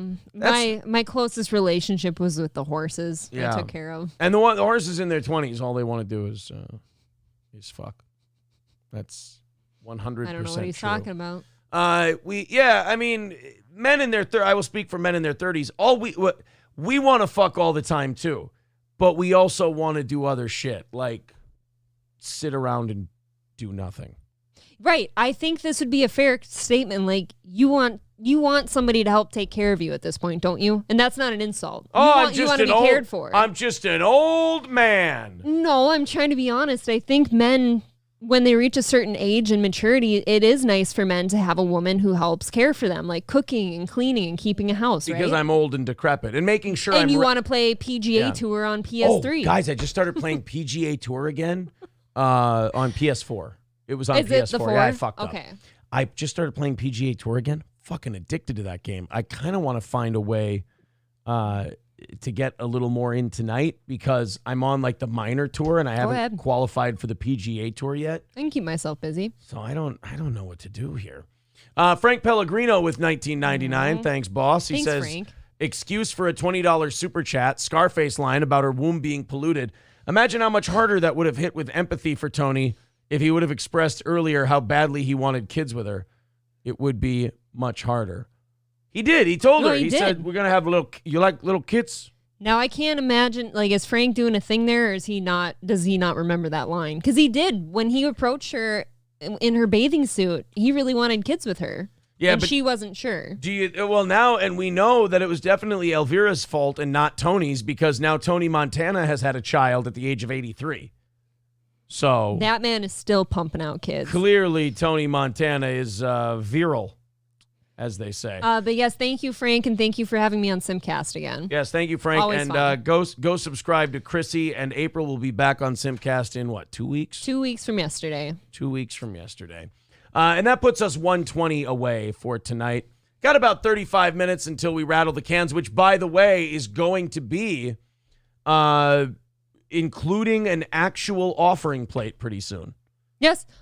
Yes. We're going to lean into the e-begging segments. I have an from time to update time. from the offering plate man, and he is all the way over in Maine, by the way. So it's coming from the East Coast. I will not dox him further. But Frank says, I don't remember. Another couple lines, then look. Frank, are you drunk? Frank, have you been drinking? Is this Are you entertained by Wet Spot? Is this secretly Chad Zumock? Have you? Oh. No, the guy's he's doing the epoxy pours with the sticker in it in the bottom. Very cool. So it's almost that done. guy put some love and attention into that He thing. did. I have pictures. Yes, sad boy SBE. Revenga! Love that line. I don't know what my favorite part of that movie is. Whoever the guy is that played Manny, though, I want him in more things. He's in, Stephen Bauer is in He everything. was the sexiest dude in that movie. Do you know what I you don't would, see him enough. if you love Stephen Bauer, you will love Ray Donovan. Do you like John Voight by chance? That's probably one of those faces I would know, but I don't know their name. Old man John Voight, probably Angelina have to show Jolie's me. dad. Do you like Liev Schreiber? Yes. Yes, I do. You're going to love I love a Ray Liev Donovan. Schreiber. Ray Donovan is a solid show. I wouldn't say that Ray Donovan is like, holy shit, it's so fucking good. But Ray Donovan is solid. It's an Okay. easy watch. I'd try it. Hobo Chili Recipe with $4.99 says breakup songs. I hope the next breakup is CANCER, cells all over her body. So the next song she can be having multiple diagnoses. Jesus Christ, man. He is not a Taylor guy. You are not a Taylor Swift fan. I apologize for bringing this news to you today. He might be upset he can't go to the concert, which most of us can't, for God's sakes. 115 away from tonight's goal. Thank you very much. Stephen Bauer was better in Better Call Saul as a main character. Yeah, you got Manny in Better Call Saul. Can you show me a Stephen Bauer real quick? I don't recall. He was Don Eladio in Better Call that Saul. was him? Yeah, that was me. You didn't know that? There's a lot of faces I'd recognize. I don't know the name associated with said face. Oh man, Steve. Yeah, he was in Primal Fear. You remember his scene, his character in Primal Fear? No. Joey Panero, the gangster in I'm Primal trying Fear. really hard to remember if I've seen The Primal one they Fear. fished out of the river because Oh, Fraser's we dad did had him watch that. killed. Yeah. Yeah. Damn, that was a good movie, and we've only seen it once. That's my only time. You know what your problem is? You're like, oh man, I wish I saw Manny in more things. He's so hot. Manny's in everything. Like almost everything you've Did ever he- watched has a Stephen Bauer appearance at some point. I'm going to guess, though, that he was one of those men who grew up from Scarface and, like, filled out and looked different, right? Yeah, I still don't know what Stephen Bauer is because he's played an Israeli special forces guy. He's played an Italian, he's played a Jew, and he's played a Mexican. So Wow. I don't know. He's kind of all over the place. He's another guy who shows up in everything. Ian McShane. It's like if you've watched a movie or a TV show, chances are at some point Ian McShane has made an appearance. By the way, Ian McShane, appearance in Game of Thrones and Ray Donovan. Dude, a lot of people, though, got in that Game of Thrones show. Even Ed Sheeran made a Game of Thrones appearance. Yeah, that show was really great at the end, wasn't it? I know. Oof. That boy. really is, like, to me, when I saw that, I'm like, oh, they're just throwing celebrities in there now for the hell of it. Dankologist says he is actually Cuban. Okay. He was hot as shit in Scarface. Let's go to our next story. Rick Ross had we talked about his car show that he was having. Hell yeah. And Rick Ross was having trouble with, was it the neighbors or the city? The city. Okay. They weren't giving him, like, the permits or whatever. And I was thinking to myself when that story was coming out. Yeah, and Turtle, I agree. Game of Thrones did waste Ian McShane. He went out the same episode he came in, didn't he? Yeah. A lot of that happened. That really sucked. But at any rate, Rick Ross was mad at the city that he lives in because he wanted to have this car show. And when I first saw it, I just went, well, wait a minute. He wants to have a little car show. You won't give him a fucking permit. Then I saw the video from today. it ain't no little car show. Oh, I tried to tell you because he did one last year, and I've been following Rick Ross for 5-6 years or more now. He puts on the whole fucking thing. Like, there's concerts at it. It's at his home. It's bananas. The whole thing is like a festival. I saw it, and I started to understand what the city was talking about. I was like, okay, I get it. Like, as far as maybe security goes, I get maybe. But think of the people that you're bringing into your community for something that big. April, I think they were thinking about the people he was bringing into the community, and that's why they were trying to drag their feet. Oh, they're against it. Yeah, I think they were thinking about the crowd that Rick Ross tends to draw. I see your point.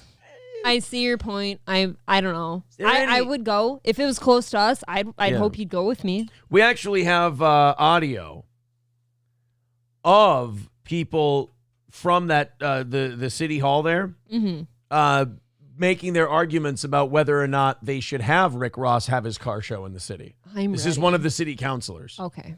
Guys, the monkeys are attacking us. See, and I think that's inappropriate. That's really shitty. Yeah. Shouldn't do that. Dat Pixon with $5 says Frank Pellegrino is infertile and Chad Zumach is mentally ill. Prove me wrong. Now, I can prove you wrong at least one of those. Why are we just spinning around with a machine gun in circles, Dat Pixon? Why? Don't you have a Gino to punch? Frank is a father. He can't be infertile. Yeah, that's right. He can shoot those cums all over the place.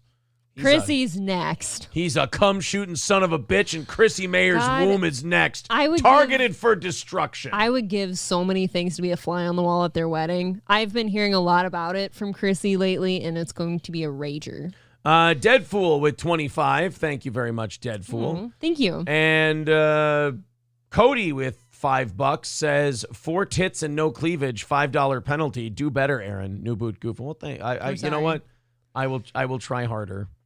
Just for you. My tits were on full display last night. They needed a break. Go watch Simpcast on Chrissy's channel. $85 away from knocking it out tonight, guys. Nice and easy tonight. We're about a half hour away from rattling the can, but we're only 50 away, so if you'd like to chip in, there you go. Okay, we can play a little bit of this Rick Ross thing. You know what I'm finding out? What? As I go through these clips. Are you bored? I don't give a shit about Rick Ross's car show. God, I would. If I was close, I'd totally go. It'd be so much fun. I'll play you guys this clip just so you can see what the city was objecting to. Just see how big it is. Yeah, and then you'll kind of be on the city side a little bit. You'll be like, look, this isn't like a community. This is like a farm community or a ranching community. I don't know if we really need this level of shit. But I ask you this, did anything bad happen? No. I didn't hear one bad thing. So like I say, one time for all the hustlers out here. Look at that. Look at that. That's just a section of it. Look at it. That's just a section of the Rick Ross car show. Now you can see why the city was like, I don't really know if we want to be a part of this. I think that is so sick. If I was the city, I'd rather partner with him, help him out, get some shit done, maybe get a little money thrown your way for helping out. I think that'd be great. No, they're going to get their money no matter what. If they say yes, they're going to get their money. Yeah. Second annual Rick Ross car, bike, and rodeo. Yeah. Woo, look at them Mercedes. Look at those Mercedes. Then we got, We got it. Rude boy Ross here. Rude boy. Are you now starting to see why maybe the city was struggling with the permits but didn't want to say why? I get it. Oh, sorry, I'm dying. Here we go. I'm trying really hard. I was wondering why this thing's been so dangly. And were you not tight? I think I just figured it out. It wasn't snug. You have to talk. Much better. Get a shout out, man. Much love, baby. Look at all these things jacked up with the big rims. Okay, but still. Now the city's like, I told you we should probably not fucking let him have his car show. My entire thing on it though is that he had one last year, no bad news. He had one this year, no bad news. I wouldn't be fighting him anymore. One successful car show is not going to make the city not racist anymore. Like they're still going to be racist. Yes, April, we could all try, couldn't we? But the fact of the matter is that old habits die hard. I get it. Look, but if you would show up for a little bit, I think you'd have a great time. I mean, if Rick you got Ross- to hang out with Rick Ross for a little bit, I really do like him. Rick Ross probably would be really cool to the city council people. He'd probably just, have them serve booze constantly and food and here all is this a shit. platter of drugs, sir. I'm just Well, kidding. Jesus. There's no drugs at Rick Ross's car shows. April, you gotta learn how to bribe public officials. You don't just come right out with the drugs. Where else do you get to do that? Lest they're not interested in the drugs. What you have to do is you start with a little hors d'oeuvres, then you throw a little booze in Little there, lobster. and then you let them get a little buzzed, and then they come to you, and they'll give you the hint that maybe they want to go to the coat room, Think about this, though. Like, think of the vendors that he probably had there. I follow him on Instagram. It looked pretty awesome. All of it looked great. And you probably have the greatest time. And you got to be stiffs. I don't know. Well, April, they're racist white people in the Deep South. You got to give them some time. Grew up in a farm town with like 2 black people in it. He's a giant, intimidating can black get on man, board. and they're a little concerned. If I can get on board, everybody can. Well, Litchfield For is fuck's a little. sake. Litchfield is a little different than where is he? South Carolina. Oh, bullshit. I mean, Cumia moved to South Carolina for God's sake. They got to keep Cumia happy. Cumia made sure there's like half a black person in the whole state. Okay, all right. Frank Pellegrino with $9.99 says April is great on Simcast. Thanks for doing it. Aw. Waiting for her to have her own weekly show on Steel Toe. Shit. Thank you, Frank. Are we not busy enough? I still we not- appreciate the compliment. Do we not do enough content? And I love all the girls on Simcast. They're a good time. Mo Green says 300 cars, all on blocks. Oh, no. A lot of theft going on. Rebel the Uncanny says he should host his car show in Tanzania. Now, why? Why? Oh, no. He literally got popped for cocaine trafficking. No. That's a different, unless he did too. But you're thinking of Freeway Ricky Ross. Rick Ross stole his name from that guy. This Rick Ross used to be a prison guard. That Rick Ross faced a know. lot of criticism in his career because A, it ain't cool to steal Freeway Ricky Ross's name because he's like a legend. Even though what he did poisoned the black community. But then he ratted out the CIA, so I guess that made it okay. There's this weird rule. And I think we have a clip of Stephen A. Smith talking about this. There's this weird rule where if black people do it to each other black people are okay with it. But if a white person did it to them, they'd be up in arms. So we're cool with black on black crime. I guess you can deal crack to the black community as long as you rat the CIA out for providing it, I guess. I don't know. Freeway Ricky Ross said that the CIA would fly him to where they would get the cocaine and they would help supply him and he would get to operate outside of the law or whatever and all this shit. But yeah, then black people are like, yeah, Freeway Ricky Ross, he's fucking awesome. And then it's like, yeah, but he like destroyed your community with this crack cocaine. They're like, yeah, but he ratted on the white people who did it. I'm like, it doesn't make a difference. And did you have fun on the way down? I ask you. Exactly. Maybe you can trust your drug supply more when the person looks like you. I don't know. Stevie Lou says, sounds like someone had been greasing some palms for his monthly prize night show. That's right. I'm not in prison yet. With my prize night show, look at me not in handcuffs. And I keep waiting for you to get there so I can get the fuck out of Dodge. God. By the way, Stevie Lou, Ski Mask said he needed to talk to me about something. He wanted me to come on the show over the weekend. I'm curious as to what business Ski Mask could have with someone like me. I'm interested. Color me interested. This previous weekend? In his concern. Yeah, I was watching his show a little bit, and I was there in the chat just fucking around. Sure. He's like, Aaron, I need to ask you some stuff. He doesn't sound like Jake Hudson, but I was like, yeah, send me the link. I'll see what I can do. But the kids were running up and down the stairs and all. It's and hard. I was cutting out best of audio for the weekend show and everything else. It is really hard to pay attention. And I'll tell you something else. None of the audience cares, so I don't know why I said that. You're insisting upon yourself. I really am. $80 away from tonight's goal. If you feel like chipping in, there's all the links in the chat. We're pretty close. Just about there. Knocking on the door if you want to throw in a tiny bit. Oh, by the way, if you missed it at the top of the show, Crescent Mount Coffee just added the whole bean option to our Steel Toe roster of coffees. I have the link here for you. Let me get it for you right there. And we'll pop that in the chat. CrescentMountCoffee.myshopify.com. The ground bags and whole bean bags are both here. So there's the link. If you're one of all these people who have been yelling at us, where's the whole bean? Where's the whole bean? It's here. There it is. CrescentMountCoffee.myshopify.com. The link is right there in the chat. I think you'll be very, very happy. Yes. with what we're giving you there. Grind it fresh the way you like it. Exactly. All right. Moving on with today's show, another celebrity is being accused of whacking off in front of people. I'm starting to think that that's like something we can stop accusing people of now, because if Why? you're looking, is it not your fault? Well, I mean, I don't know. I'm more of the opinion, you can stop pulling out your cock and whacking off in front of people. What if you just got someone real hot in front of you? The whole point of whacking off is that you do it alone. If there's somebody there, get them to whack you off or suck your dick or fuck you or something like that. Whacking off is supposed to be something you do on your own, by yourself, when there's no other options, or you're just sick of people's shit. You don't want to talk afterwards. And you know yourself better than anyone. Yeah, it'll be real quick. It'll be efficient. It is the quickest thing of all time. We'll get this thing all hammered out. And you can feel nice. Right.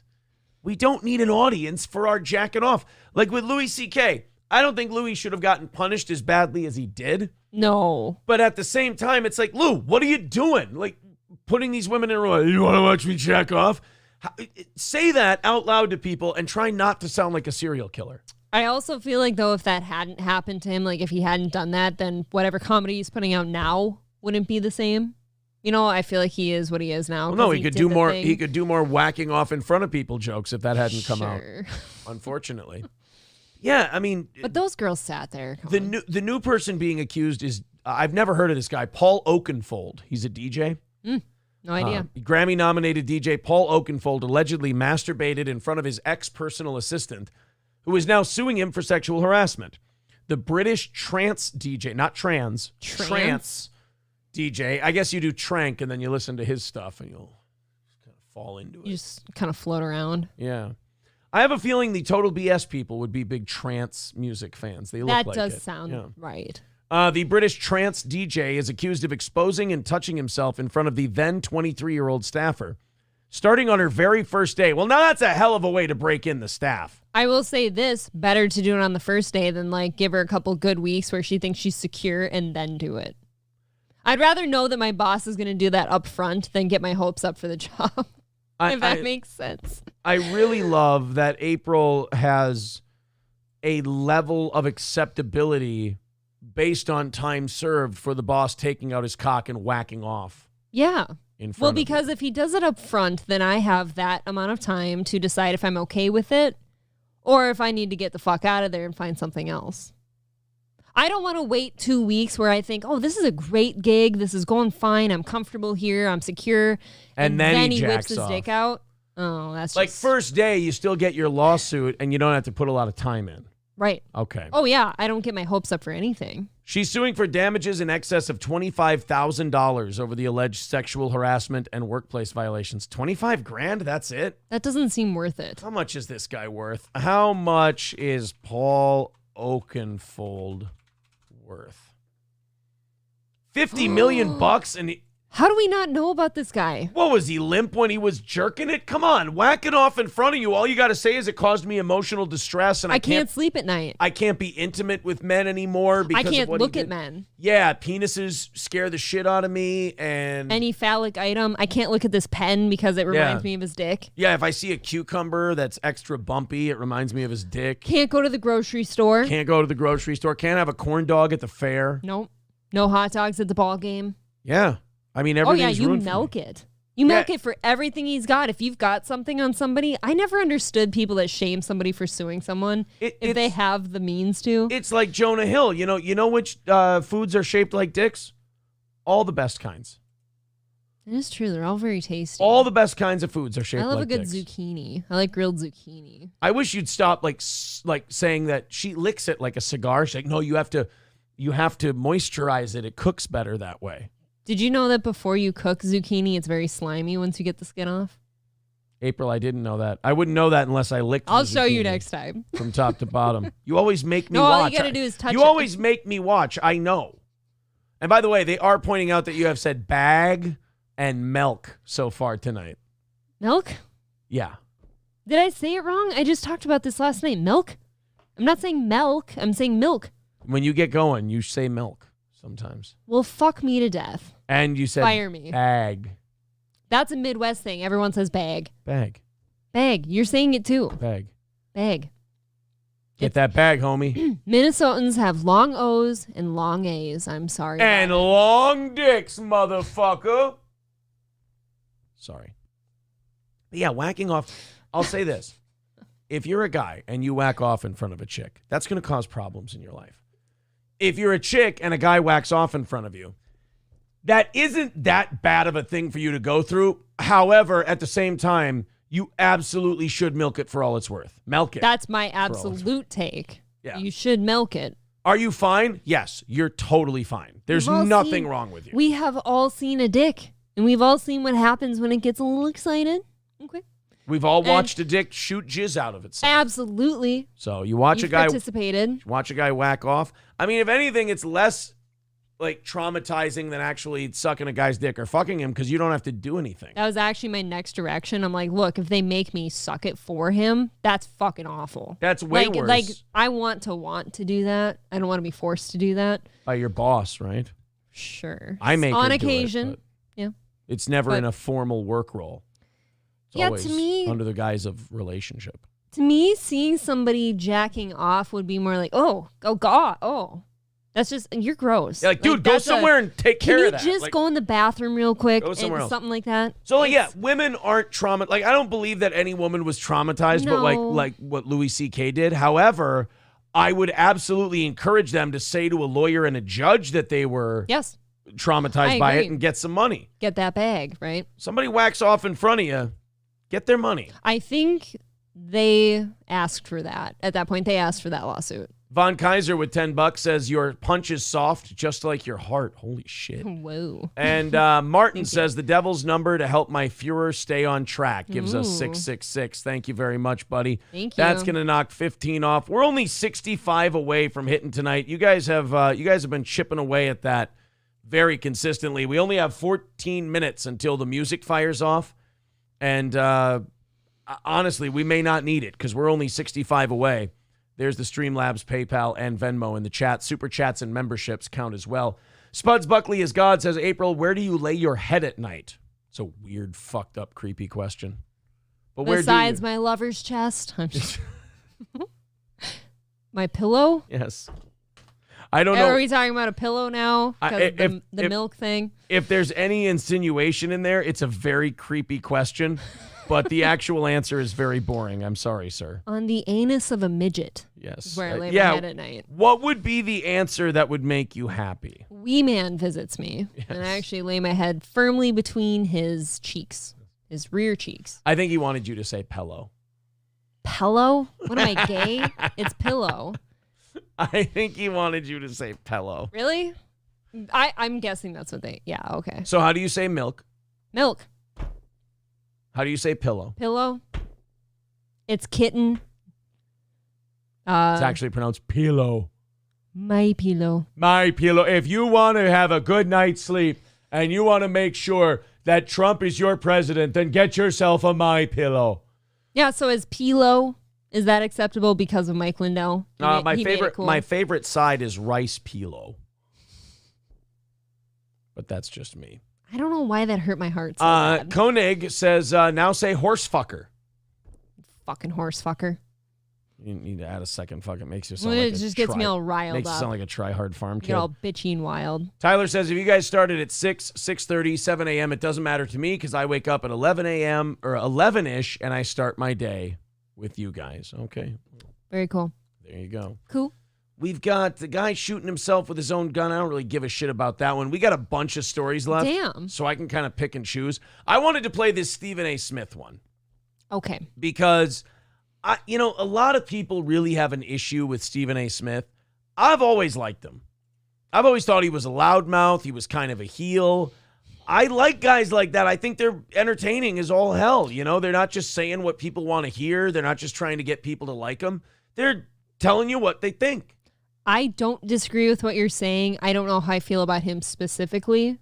There is something a little bit unlikable about him as a person, but I don't think that what he's doing is wrong. What I also like about Stephen A. Smith is that he's one of these guys at ESPN who doesn't have to toe the company line, and he can say whatever the hell he wants to.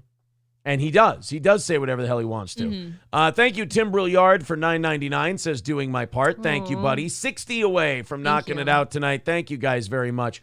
Well, Stephen A. Smith on his show, and I don't know if this is ESPN affiliated or not. I don't see any ESPN logos. I see FanDuel logos. But Stephen A. Smith was talking about Memorial Day weekend in Chicago. And even though what Stephen A. Smith is saying is very, basic, and it's very, we all know, sometimes it's nice to hear someone who has a giant audience in a mainstream platform talk this way, because it makes the rest of the world feel a little less crazy, and it gives you a little hope that maybe there's a few voices that can put this message out there. And I'll tell you this, the message he's about to talk about is one that only a black guy can bring up without getting crucified. Let's check out Stephen A. Smith's little commentary on Chicago on his show. When we going to look at ourselves when it comes to black people being killed in the streets of America? Okay, love it. I mean, this is one of those things where as a white person, you look around for black people before you go, right? Right? Yes. You kind of look over your shoulder. Right. You notice a black guy out of the corner of your eye. You're both watching this clip and you go, yeah. What? No. Preposterous. We need to talk about institutional and racism and structural racism. And the guy looks at you and goes, I'm a Republican. You go, oh, well, yeah, fuck yeah, Stephen, you got this. There's shit. some of our best. Diversity is our strength. Yes.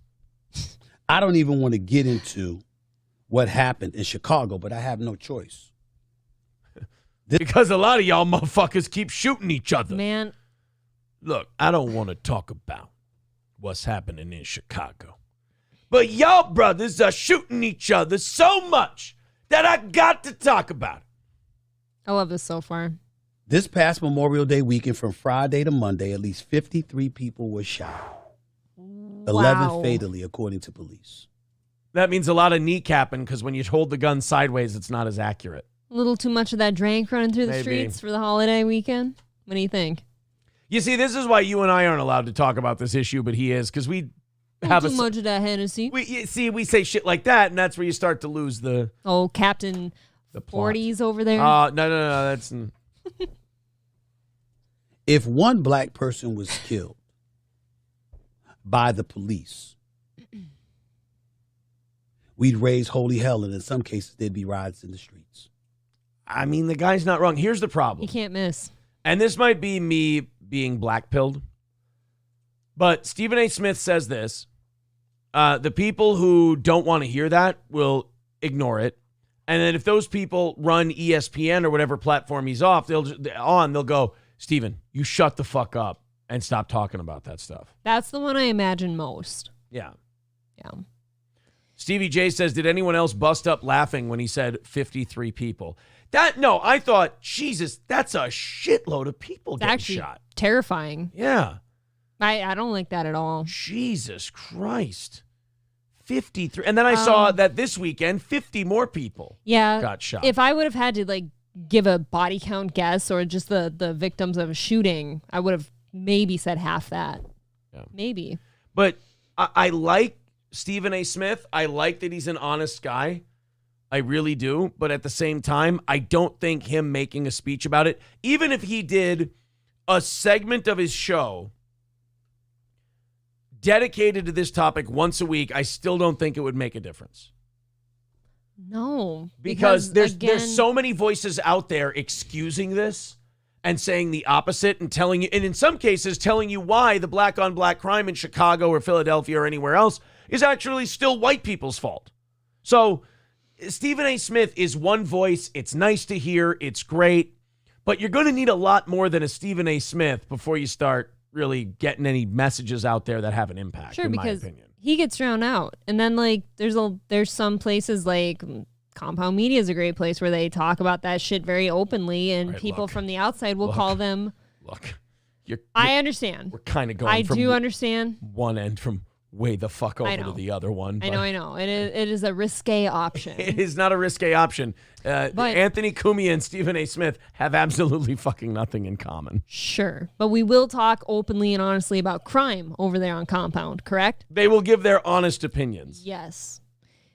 People like that, whether they're racist or not, will be dubbed racist because they say the things that Steven just said. Jeremy with $2 says, just saying, hey, thanks for the show. Thank you, buddy. Dat Pixon with $10 says, I, for one, am all for the dark folk getting Jesus, but it ain't happening like they think it is. Jesus Christ, man. I would have to disavow that whole Hobo comment. Chili Recipe with $4.99 says Stephen A. Smith would be the head house like Steven from Django. Your mandingos are trash, Monsieur Candy. Somebody's got to... Holy shit, you guys. I miss you like a rock in my shoe. I miss you like a horse miss slop. A horse? A pig miss slop. I miss you like a baby miss Mammy's titty. $50 away from today's goal. Thank you guys very much. We're going to knock that out in about 5 minutes here, unless you guys want to jump on Streamlabs, PayPal, or Venmo and do it before that. But only 50 away from doing overtime tonight. Thank you very much. Super Chats, memberships, and gifted memberships count as well. An Adelaide, Australian nightclub has canceled and apologized for what critics condemned a misogynistic event offering free drinks based on bra sizes. Now, well, shit. This is an interesting aspect of Australia that we've talked about before. Australia is at the same time based and woke. They're super based, and they're also at the same time super woke. They have events like this. They still have old pigs who are like, all right, mate, I think we should give a few more Fosters to the Sheila who whips her titties out and they're bigger than a horse's ass. And then you got people going, my goodness, this is offensive behavior and it should be stopped at once. So they have this weird clash in Australia where they're like, yeah, let's have Sky News and let's not give a fuck about misinformation or anything like that. But then they also want to build concentration camps for people with COVID to go to. So it's a weird country. They're very confused. Yeah, they have these promotions where they're like, if you have an A cup bra, you get a free drink. If you have a B cup bra, you get 2 drinks, 3 for a C cup. And they're like, this should be a right spot of fun. But then they also have equally as many people in that country who will cry and complain and say it's misogynist. Bunch of fucking A-cup weirdos, am I right? No, the fat people with huge tits past a C cup will be complaining because they don't have anything past C cup in that regulation there. I'm drinking for free the whole night. I got 3 free drinks coming. First of all, if you give more drinks away as the cup sizes go up, you're going to do 2 things. You're going to go broke, and you're going to have a bunch of fat cows. It's going to become fat pig night, and no guys are going to show up. I'm telling you, that's why they cut it off at C. So using the slogan, the bigger the better, the wool shed on Hindley's event, hang your bra in the shed, encouraged women to take their bras off in exchange for free alcohol. Now, Cheetos does this at Stoney's. Yeah. He hangs bras in the bar, and what he does is he donates them to cancer charities. Mm-hmm. It's actually a really great thing he does. Yeah, all of us. They sell the bras? Or no, how does it work? Well, I think for every bra that you donate, so let's say I took mine off and gave it to him for the ceiling, Yeah. I think they donate that amount Okay. to like a breast cancer Yeah, because place they or like something do the like big that. check presentation every year and everything, and it's He's like very thousands charitable. of dollars. Yeah. Cheetos is great. So hanging your bra is uncomfortable. Hang it up in the shed and let loose, a post said on the social media sites. That means you as well, boys. Oh, no. So we got guys. If you got man tits, you can. That's how you get around discrimination laws. I guess. Because the guys can do it too. So wait, you guys clearly aren't wearing bras though. So are they measuring you? Like just no, like you they put do the at bra Victoria's on Secret? and you go to the bar. No guy's going to actually do it. They have to do it to be equal. You don't know. The graphic stated women would receive 1 drink for A, 2 for B, 3 for C. They sparked a backlash from social media users, with one deeming it misogynistic bullshit and another saying it was disappointing that this was ever thought to be a good idea. I think that's great. Nobody ever said it was a good idea. It's just an idea And that they had. I'm sure there's more bars if you don't like that one. Yeah, go somewhere Right. else. I don't know. Go somewhere where they don't objectify women, which is no bar I want to be seen at. I can pass, like, since I do have C cups, like, I can pass with no bras and most shirts anyways. So, like, I'd participate in something like that if the shirt covered everything. It's fine. For 3 free drinks, that's a lot. It's a lot of drinks. It's pretty much your night. That is pretty much my night. Yeah, I mean, that's your night right there. 3 I got 4, maybe 5 if I'm drinking a long time. All right, boys and girls, it is time. We're going to fire it up. We've only got 50 to go, so I think we can knock this thing out together pretty quick. Let's see if we can set a record for shortest amount of time playing the music.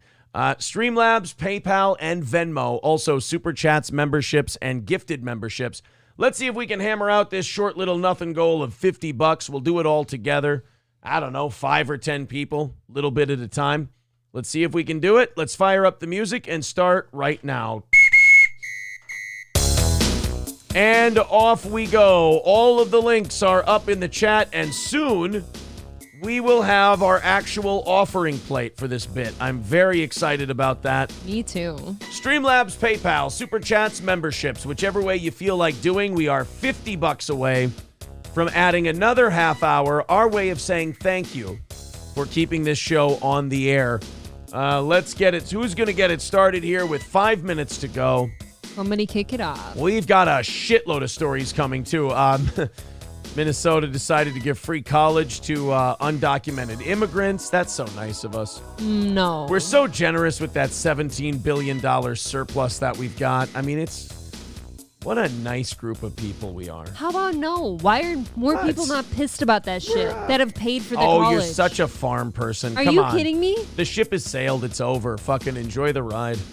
It's done. I'm There's still nothing paying you can for do college about it. loans. Yeah, it fucking sucker. Hell's your problem?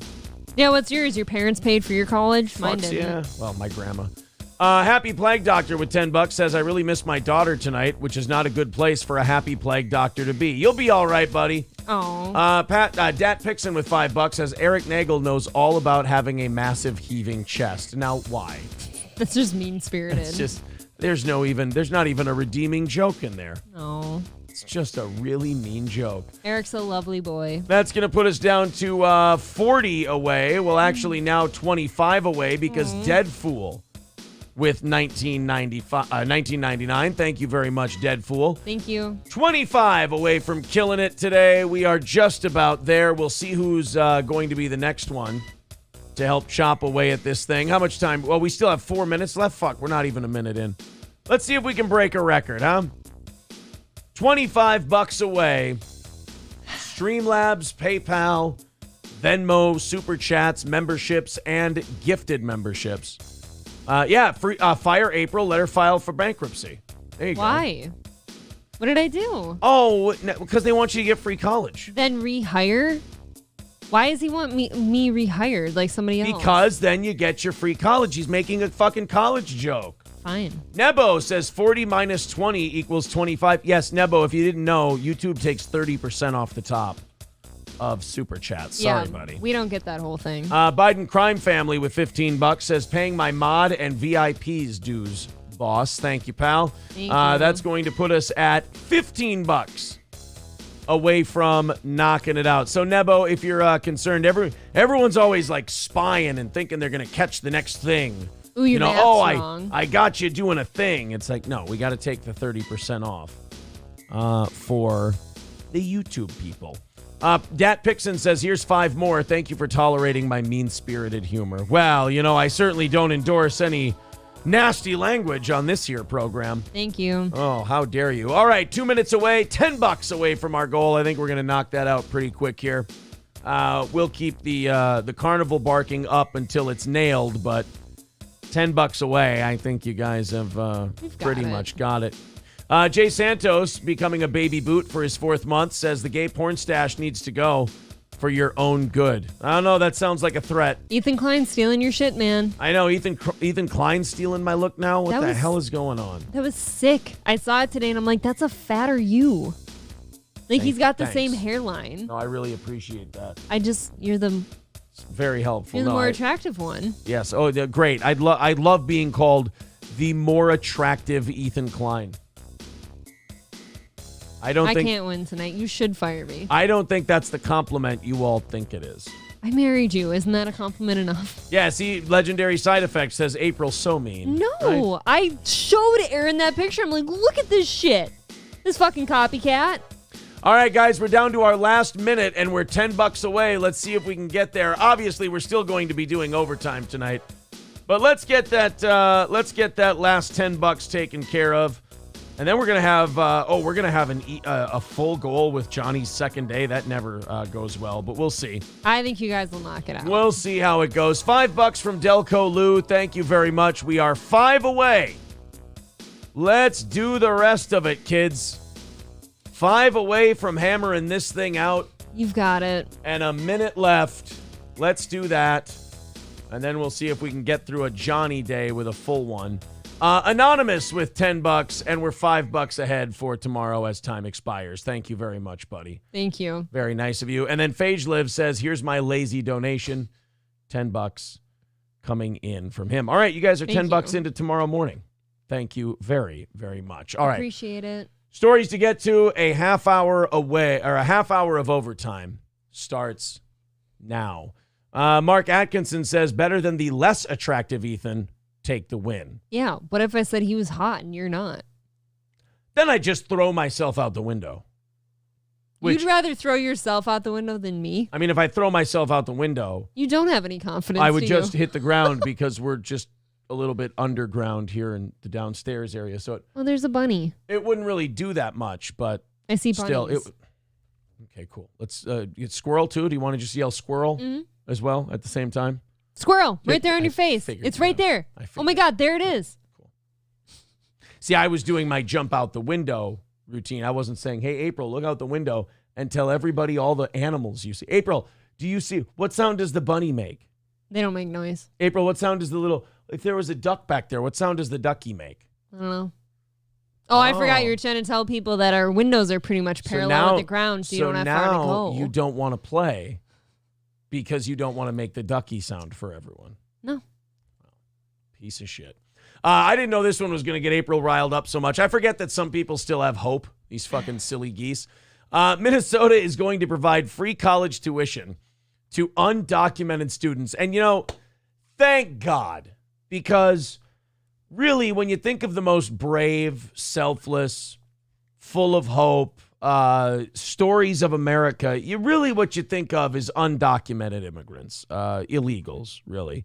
And if you can't give an illegal immigrant a free $100,000 education, then my God, who are you going to give it to? I mean, let's think of it this way. Is an undocumented immigrant, let's say we decided to give taxpayer dollars to pay for people's education. Who do you trust? To be more responsible with that money and be more responsible with the education. Some dipshit fucking 18-year-old Minnesotan who's going to go to school for 6 years, party for 5 of it, and then probably leave with no degree anyway. Or somebody who came here from fucking Guatemala, understands the value of this shit, and maybe takes their education a little more seriously. Now, me personally, I don't think we should be paying for anybody's college. But I will say, if my tax dollar is going to go to somebody's education, I trust it to be valued more by the Guatemalan than I do some fucking 18-year-old from some American high school. Okay, that's fine and well, but I'm very much the person that also says, we can't take care of our own. Like, there's people in our own neighborhood here who can't afford to go to fucking college, although they desperately want or need to, but will pay for an undocumented to go to college. Yeah. I'm still paying off student loans. Like, I hope that there's people who bring up fucking lawsuits and shit because they can't get their college paid for and they desperately can't pay for it, but they'll pay for a fucking undocumented. You know what? No, I'm tired of those people. Fuck those people. That's fucked up. They decided to go to college, you fucking morons, and spend all this money that they didn't have. They're the financially illiterate motherfuckers who thought they were going to get something out of it and then didn't. And now here's where a lot of this rage about illegals getting money from the government to go to school from. Go to school. It comes from jealousy. Absolutely. They wish they could have got the bailout. And let me tell you something about people who have student loans. They're getting bailed out. No, they're not. Yes, they are. It's not passing. Biden is bailing them out. 100%. He's going to get that done. It's going to be a big bailout. They're going to spend $1 trillion. I don't think that's a good idea, by the way. I'm not saying it is or it isn't. Again, I'm black-pilled, so there is no emotional investment in this for me whatsoever. All I'm saying is everyone can spare me their complaining. Everyone can spare me their fucking hand-wringing and their good, hard-working American. We know for a fact that good, hard-working Americans aren't going to get that fucking money if they don't spend it on an undocumented. They're not. They're not going to get it. They've never gotten it. It'll go to Pfizer. It'll go to the military. It'll go to some other corporation. Somehow, some way, giving these illegals college education is going to somehow end up benefiting some corporation. Well, it's going to end up benefiting the college because you're not really giving the illegal the money. You're writing the check directly to the university. God, I hope so. It's a giveaway to the university. Because I don't know what else they're like. Can you turn in that fucking paycheck that you're supposed to use for college and just cash it? No, it's government subsidized education. It's like, that's like saying, oh, if I get my money for funding the elementary school in town, can I just go cash it on something else? No, it's I got money to fix my roof, but I cashed it. No, it's a subsidy for the school, for the tuition for the school that you're going to, like any other welfare program. Democrats used their majority in the legislature to add a number of state benefits for non-citizens living here. And again, sorry, Minnesota, but this is what you voted for. This is what you wanted. This is what you asked for. But I didn't vote for this. You had a $17 billion surplus. You voted for people that wanted to spend it all on colleges, on public schools, on giving people raises, on everything else. Maybe it'll hurt enough. Maybe enough of these fucking people will go, hey, wait a minute. I feel like I've been lied to and ripped off, and this is all just going to special interests. Then maybe you'll change.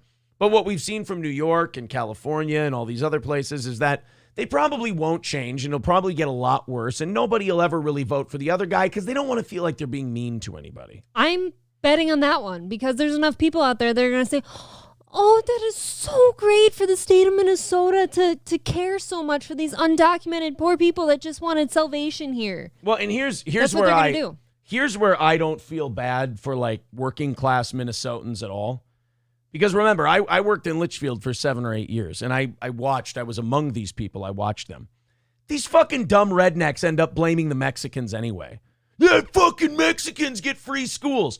And that's exactly what the government wants them to say. They want to give illegals free education so that the white rural voters will turn on the Latinos who had no fucking say in it whatsoever. They just got the shit as if you wouldn't take it if you were them. And then all the rural Minnesotans go, fucking brown people, fucking Mexicans and their free education.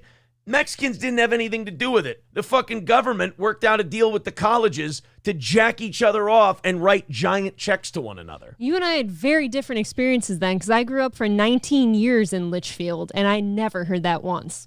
I never heard Mexicans blame for anything. Every time there's a free program for someone, these fucking dipshit rural Minnesotans blame the people getting the money. The only time I've heard that is in regards to Somalian refugees. I rest my case. That's what I'm talking about. Or black people.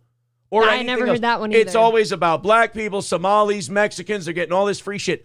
Why do you think the government does that? It's to get you fucking idiots to fight with your neighbors and to dislike black people and to dislike Mexicans so they can continue dividing people and continue this bullshit culture war thing they've got going so we all vote against our interests.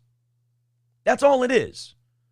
It's not the Mexican or the Somali or the black person's fault that they got showered with a shitload of money the second they got here. Who wouldn't want that? I actually don't even see it like that. I'm not looking at these undocumented people it's just Mexicans and stuff. I'm looking at it no differently than I look at the Ukraine bullshit where we send over $164 billion to help some other country when we got people seriously struggling in this one. I don't see it any differently. But that's the other thing is I don't look at you like a different type of person. You're just a person who didn't even come here legally. I've listened to people say that. But again, it doesn't have anything to do with the person. It's the government just handing money to their buddies in college education so they'll just continue voting and supporting for each other. And then on the flip side, they can turn some people against each other, keep dividing, and that keeps them in power. Because then they can make the Mexicans really scared of the other people and go, ooh, don't vote for them. They're going to take away all their stuff. Listen how angry they get about the thing that gave you free college. Ooh, you better stay with us. Well, that does make me angry because I don't vote for that. I've never voted for that. And then as far as Ukraine, that's the other thing. People are like, oh, if we didn't give that money to Ukraine, we could use that to help Americans. Shut the fuck. We're never helping real Americans. If they didn't spend that money, first of all, right, that money. That's what makes me angry. That money we're sending to Ukraine doesn't exist. It's not real money. It's printed money. It's fake money. It's making our situation far worse. It's funny It did not help our economy. But if we didn't give that money to Ukraine, it's not like we'd print it out and then give it to a veteran. No, but they made our situation worse by printing all that fucking money and then sending it over there. Absolutely, they made it worse. I've got bad news for you. The amount of money we've sent to Ukraine doesn't even register on the ledger for the amount of money we waste every year. Well, then we got a real problem. We're all just fucked. There you go. That's it. Red Fox Mad with $9.99 says college labor unions are smiling. They love free money from taxpayers. Labor union pay raises. Exactly. So what's happening is these white kids and black kids from the United States aren't going to college as much anymore. They're going into trade schools and they're realizing that college costs a lot of money and I'm not really getting bang for my buck out of this education. So therefore, I'm going to go to a trade school or I'm going to go do something else. So these universities go, fuck, our enrollment is dropping. We got nothing. What can we do? And the government goes, well, when we give all these illegals citizenship, we're going to need them to vote for us. And in order to get them to vote for us, we got to give them something. How about free education? That way, we're going to throw all of these millions of white and black kids that were born here that aren't going into your university anymore. We'll funnel a shit fuck of illegal immigrants into your college. We'll patch up those enrollment numbers. We'll cut you guys the check directly. And then in exchange, you guys campaign for all of our congressmen, senators, presidents, governors. Oh, like I said, I've lived around refugees before. I know that they get free everything. They get free rent. They get new vehicles. They get new phones. They get grocery allowances and shit. I understand. I've seen it all. And you know that what? doesn't mean it's helping us. But for them, fucking take it. Absolutely. Good for you.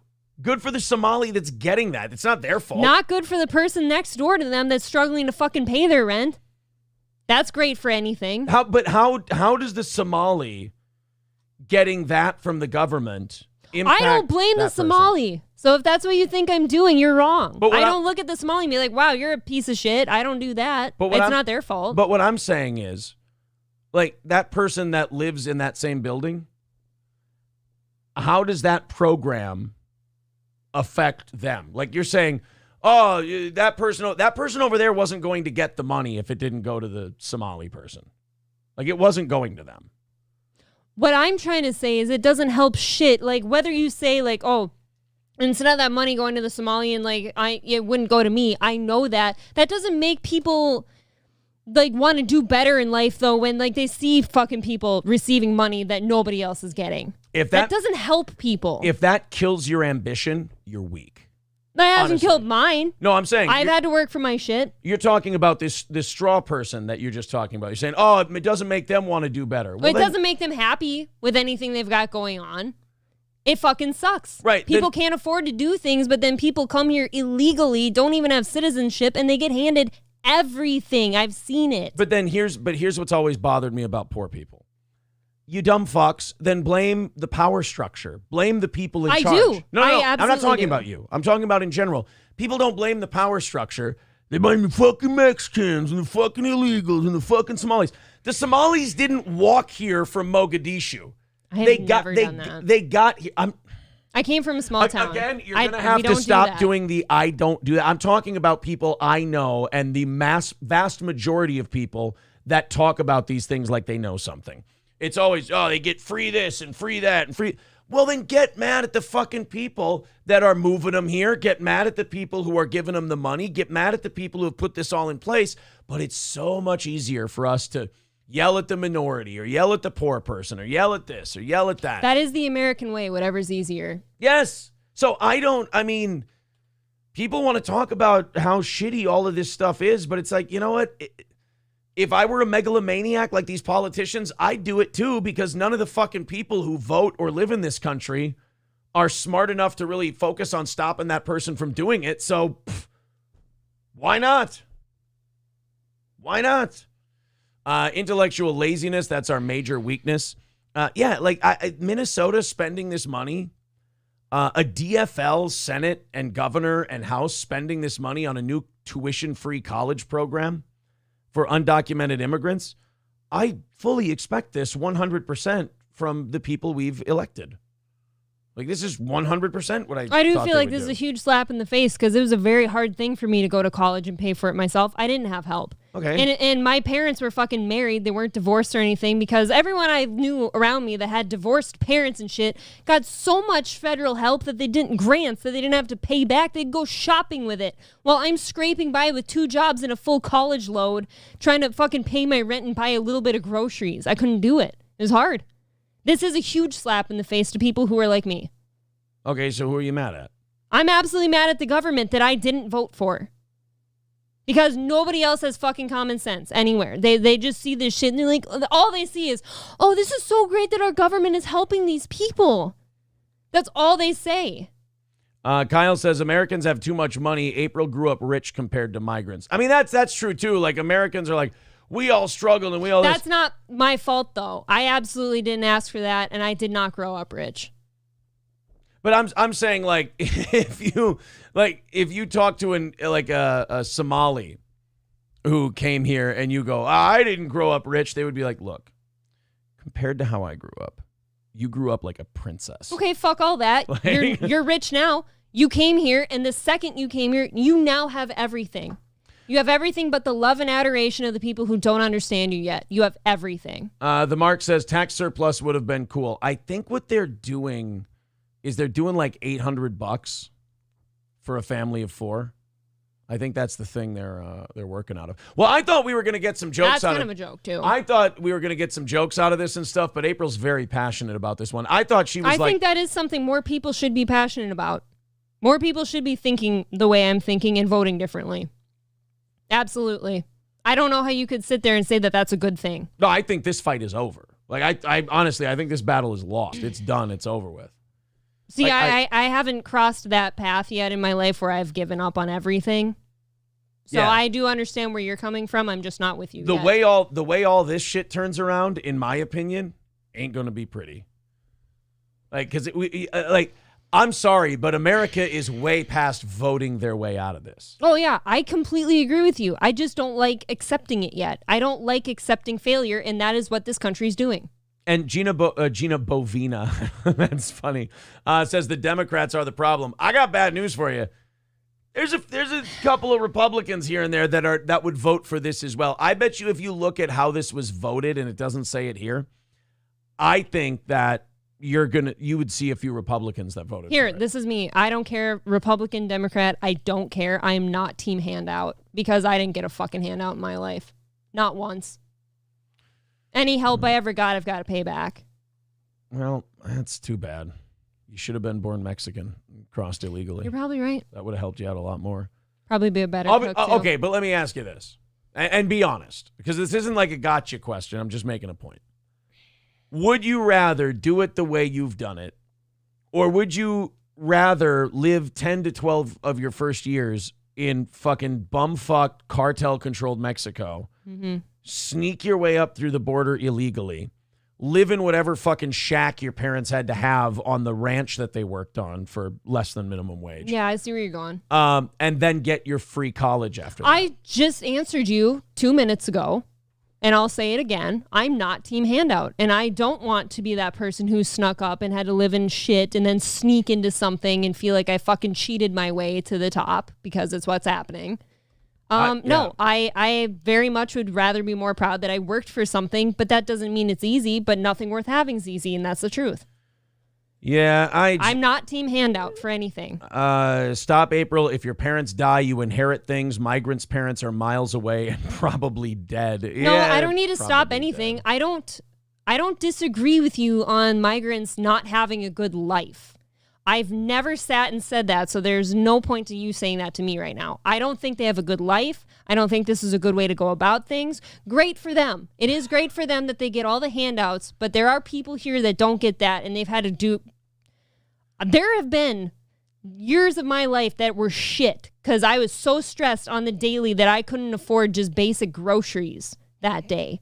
I get it. It sucks. And I know that sounds like a luxury compared to a migrant, but I didn't make the opposite point that you made.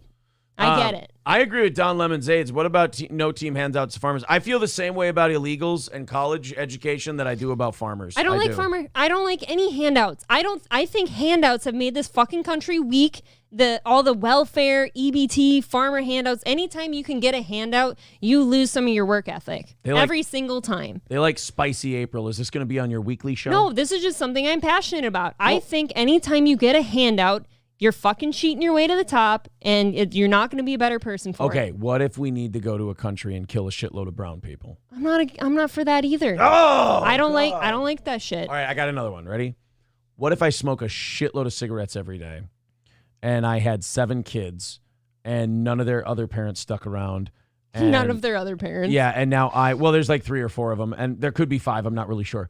And I need a bunch of money so that those 7 kids don't go hungry. I mean, what about that? That's okay, right? No. Stop smoking your fucking cigarettes and shut your legs for once. What? Come on. I don't have a right to have kids because I'm black. No, I'm very much that way too. If you story. can't afford kids, stop fucking having kids. Oh, I'm very passionate about that too because I have seen where that goes. Oh. I have seen people like that. It does not go to a happy place. Tell you this, I don't. This country that April's talking about, I like this country. I just don't know if it. I don't think it's. It ever doesn't existed. exist. Yeah, It will never exist. I know I'm living in a total fantasy land, and give me 5 years, I will be right there with you, where I've given up on everything, and I'm like, oh, this is how it is now. I haven't I'll given. be there. I haven't given up on everything. I still believe in some stuff. In what? Israel. Well, that's the only thing you should believe in. I wish I knew their national anthem. I would sing it right. Oh, no, I do know their national anthem. Hava, Nagila, Hava, Nagila, Hava. Let's bomb some Palestinians. Hava, Nagila, Hava, Nagila, Hava. I bet their kids are innocent. They still bomb them anyway. Spoiler alert. And they steal their land and they settle it. I'm against it. And then when they shoot 19 rockets that don't even work at Tel Aviv, and then all those rockets get intercepted by their air defense system, Israel then goes and slaughters a bunch of Palestinian children, and they go, I think we're even, Steven. I'm not saying we live in hell. Honestly, this is not good. I'm not saying that Israel is committing a slow genocide in the Middle East.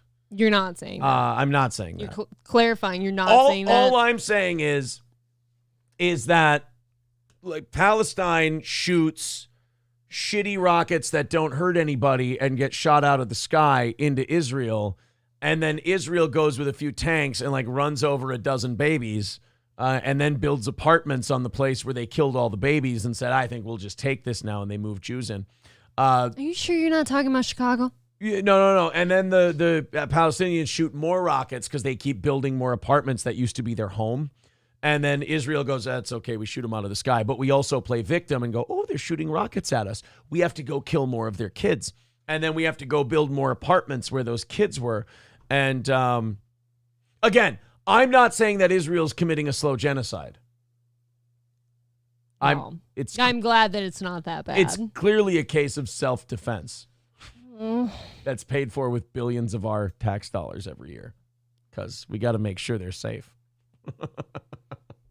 Israeli tanks crush Palestinian homes. Just gives it more rocks for the Palestinians to throw them at Israelis. I mean, that's... Yeah. I was just going to say, what are we rebuilding with the bones of our children? I mean, don't give them ideas. Steven says, you're talking too much truth, Aaron. You might get a strike. What did I say? I defended Israel just now, did I not? I want to tell YouTube, I have no idea what he's talking about. What are you talking about? I defended Israel. I said that I grew up in a stupid farm town. I have no idea what this those shit is. shitty rockets that the Palestinians lob at Tel Aviv that never work and never kill anybody. Israel has a right to defend themselves by killing a bunch of innocent Palestinians that were hiding in a building that Inshallah, what's that group's name? Hezbollah was hiding their rockets in. You know what was really What topic would you like to cover next? Listen, you know what was really smart of the United States was after World War. Nothing. We did a really smart thing. We took the we took a Muslim area in the Middle East. Muslims aren't a big fan of Jews, and after World War II, we felt so bad for the Jews that we said, you guys had it so rough under this Hitler guy that I think we should give you a country of your own. And the Jews said, well, we could do Israel. And we said, yeah, but isn't that right in the middle of everyone that hates you? It's like, yes, but we could just go to war with them for the next 15 years and carve out a place for us to live. It's like, well, that seems very bloody and everything else. And it's like, isn't that how you made your countries? And then we went, oh, you know what? Good point. Good point. I'm not sure what you're driving after here. I don't know. If you could just boil it down to just a little salt in the bottom of the pot, what the fuck are you saying? Am I Jewish enough, Hollywood? No. That's all I'm saying. I do like that drop. Let's say we were the British. Wouldn't this be a funny prank? I want to tell you if you think this prank is funny or not. Okay.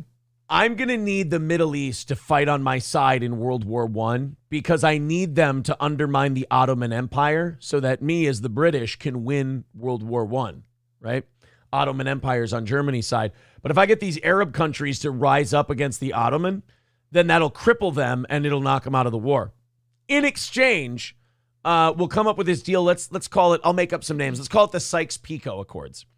And we'll make this deal where we tell them the Muslims in the Middle East there, hey, you rise up against the Ottoman for us, we'll give you your own independent country in the Middle East. It'll be from the sea to, let's say, like old Persia. And they went, oh, that sounds fucking dope. And then when the war is over, you know what we do? What? We wipe our ass with the whole agreement and we just take over the area and make it ours anyway. Can you imagine how terrible that would be if that actually happened? Yes. Let me ask you something else. If you were those people, would you maybe hold a grudge against the West for, say, I don't know, 100+ years? More. Maybe. But again, I don't know what you're talking about. Yeah, I don't even know what I'm trying to say. Are you sick? I do. It's that zit on your face. Yeah, it's just protruding and really, it's throwing off your it's rotting my your brain. logic. Really, yeah, it's rotting my brain is what it's doing. Hey guys, don't forget that the Steel Toe whole bean coffee is out now, along with the ground coffee. Steel Toe coffee just for you. There's the link in the chat: crescentmountcoffee.myshopify.com. If you'd like to get your bag of the whole, I said bag, whole bean coffee. Bag of beans. Now. I will be getting my bag of beans very soon. Oh, man, I can't read most of this stuff in the chat. I can't believe who I'm appealing to right now. What a piece of garbage. I don't have, we don't have time to do the swan killing kid. That's too bad. No, stop killing swans. What is wrong with these people? Right, kill geese. Yes, there was one slaughtered on Highway 10 tonight, and I celebrated silently. Did you whack off? Well, the kids were in the car. I didn't want them to see that. I would whack off if I saw a dead goose. It was miraculous. You know how you just never see a dead goose? Somehow they always get out of Dodge. He was fucking splattered all over the highway, and I was like, fucking got him. I guess we could say this is one goose that was cooked. Wow! We were up late last night. We're very tired, but you know what? We're pulling it out for you tonight. Hit the like button. I only want pullouts around here. No, well, you bought the wrong couch here, sweetie. Subscribe to the channel, of course, and get us a little bit closer. We are double digits away from 10,000 here on Steel Toe. So make sure you subscribe, like, the whole deal. Thank you guys very much for helping out our show. Thank you. China, just for the fuck of it, has decided that they are going to bore a 33,000-foot hole below the Earth's surface. No. Just what are you trying to do? Cause like all the earthquakes? Just all of them? Trying to fuck us all over. China's in that spot where like their economy can't grow anymore. Like they're starting to hit serious. Well, the people are stacked. They're starting to hit serious walls. So they're like, you know what? Maybe COVID didn't work. They're kind of like that ex-girlfriend with a puppy. And they're like, if I can't have it, nobody can. Oh, I gave mine away. And they're trying to snap the puppy's neck. And they tried it with the disease and it didn't work. So now they're just going to try and set off volcanoes all over the world. They've hit critical mass. Yeah. And they're just like, well, fuck you guys. Can we just stop, though? Is that okay? Like, could I suggest it? Could I put in, you know how when you work at a union shop, they've got those suggestion boxes you can just drop a slip of paper into? Do they have a suggestion box? I mean, you would say just stop? I mean, just please. Well, they've broken ground on a gigantic hole that upon completion will reach 33,000 feet below the Earth's surface. China going deeper than the rest of us. The borehole which is what I call most female co-hosts. The borehole will penetrate 10 continental strata. Go fucking try to intimidate somebody else, young lady. I'm staring that zit down, trying to scare him. The borehole will penetrate 10 continental strata and reach the Cretaceous system in the Earth's crust. See, that sounds bad. I don't know anything about that, but that sounds like somewhere we shouldn't be fucking around. I'll say it. It's retarded. You're going to cause problems. Well, they say the purpose of the hole is to provide data on the Earth's internal structure while also testing deep underground drilling technologies. No, you know what we don't need to do is that. Well, I mean, that to me is no different than a lab saying, oh, guys, this disease doesn't exist, but I think we should make it so. Yeah. So that we can learn from it. Okay, guys, nobody's going under the Earth's surface. We don't need to. It's, No. I don't think we need to do this. I will say that if China says they're doing it for a specific reason, you can rest assured that reason's probably a lie. Yeah, at least they're being vague, right? Yeah, and China is getting ever closer to that Jon Stewart theory that the world is going to end with a scientist going, oh, it worked. That's what this is going to do. Yeah. What if China digs their fucking way to the center of the earth and the whole fucking thing explodes and the last guy's like, oh, I did it. Yeah, you're only supposed to let kids dig to China. You're not supposed to do it if you're in China. It's a mistake. Do you remember that when you were a fucking little tyke in the fucking sandbox and you're fucking digging a hole to China? We always gave up so easily, too. Like one time we only made it to Frankfurt, Germany.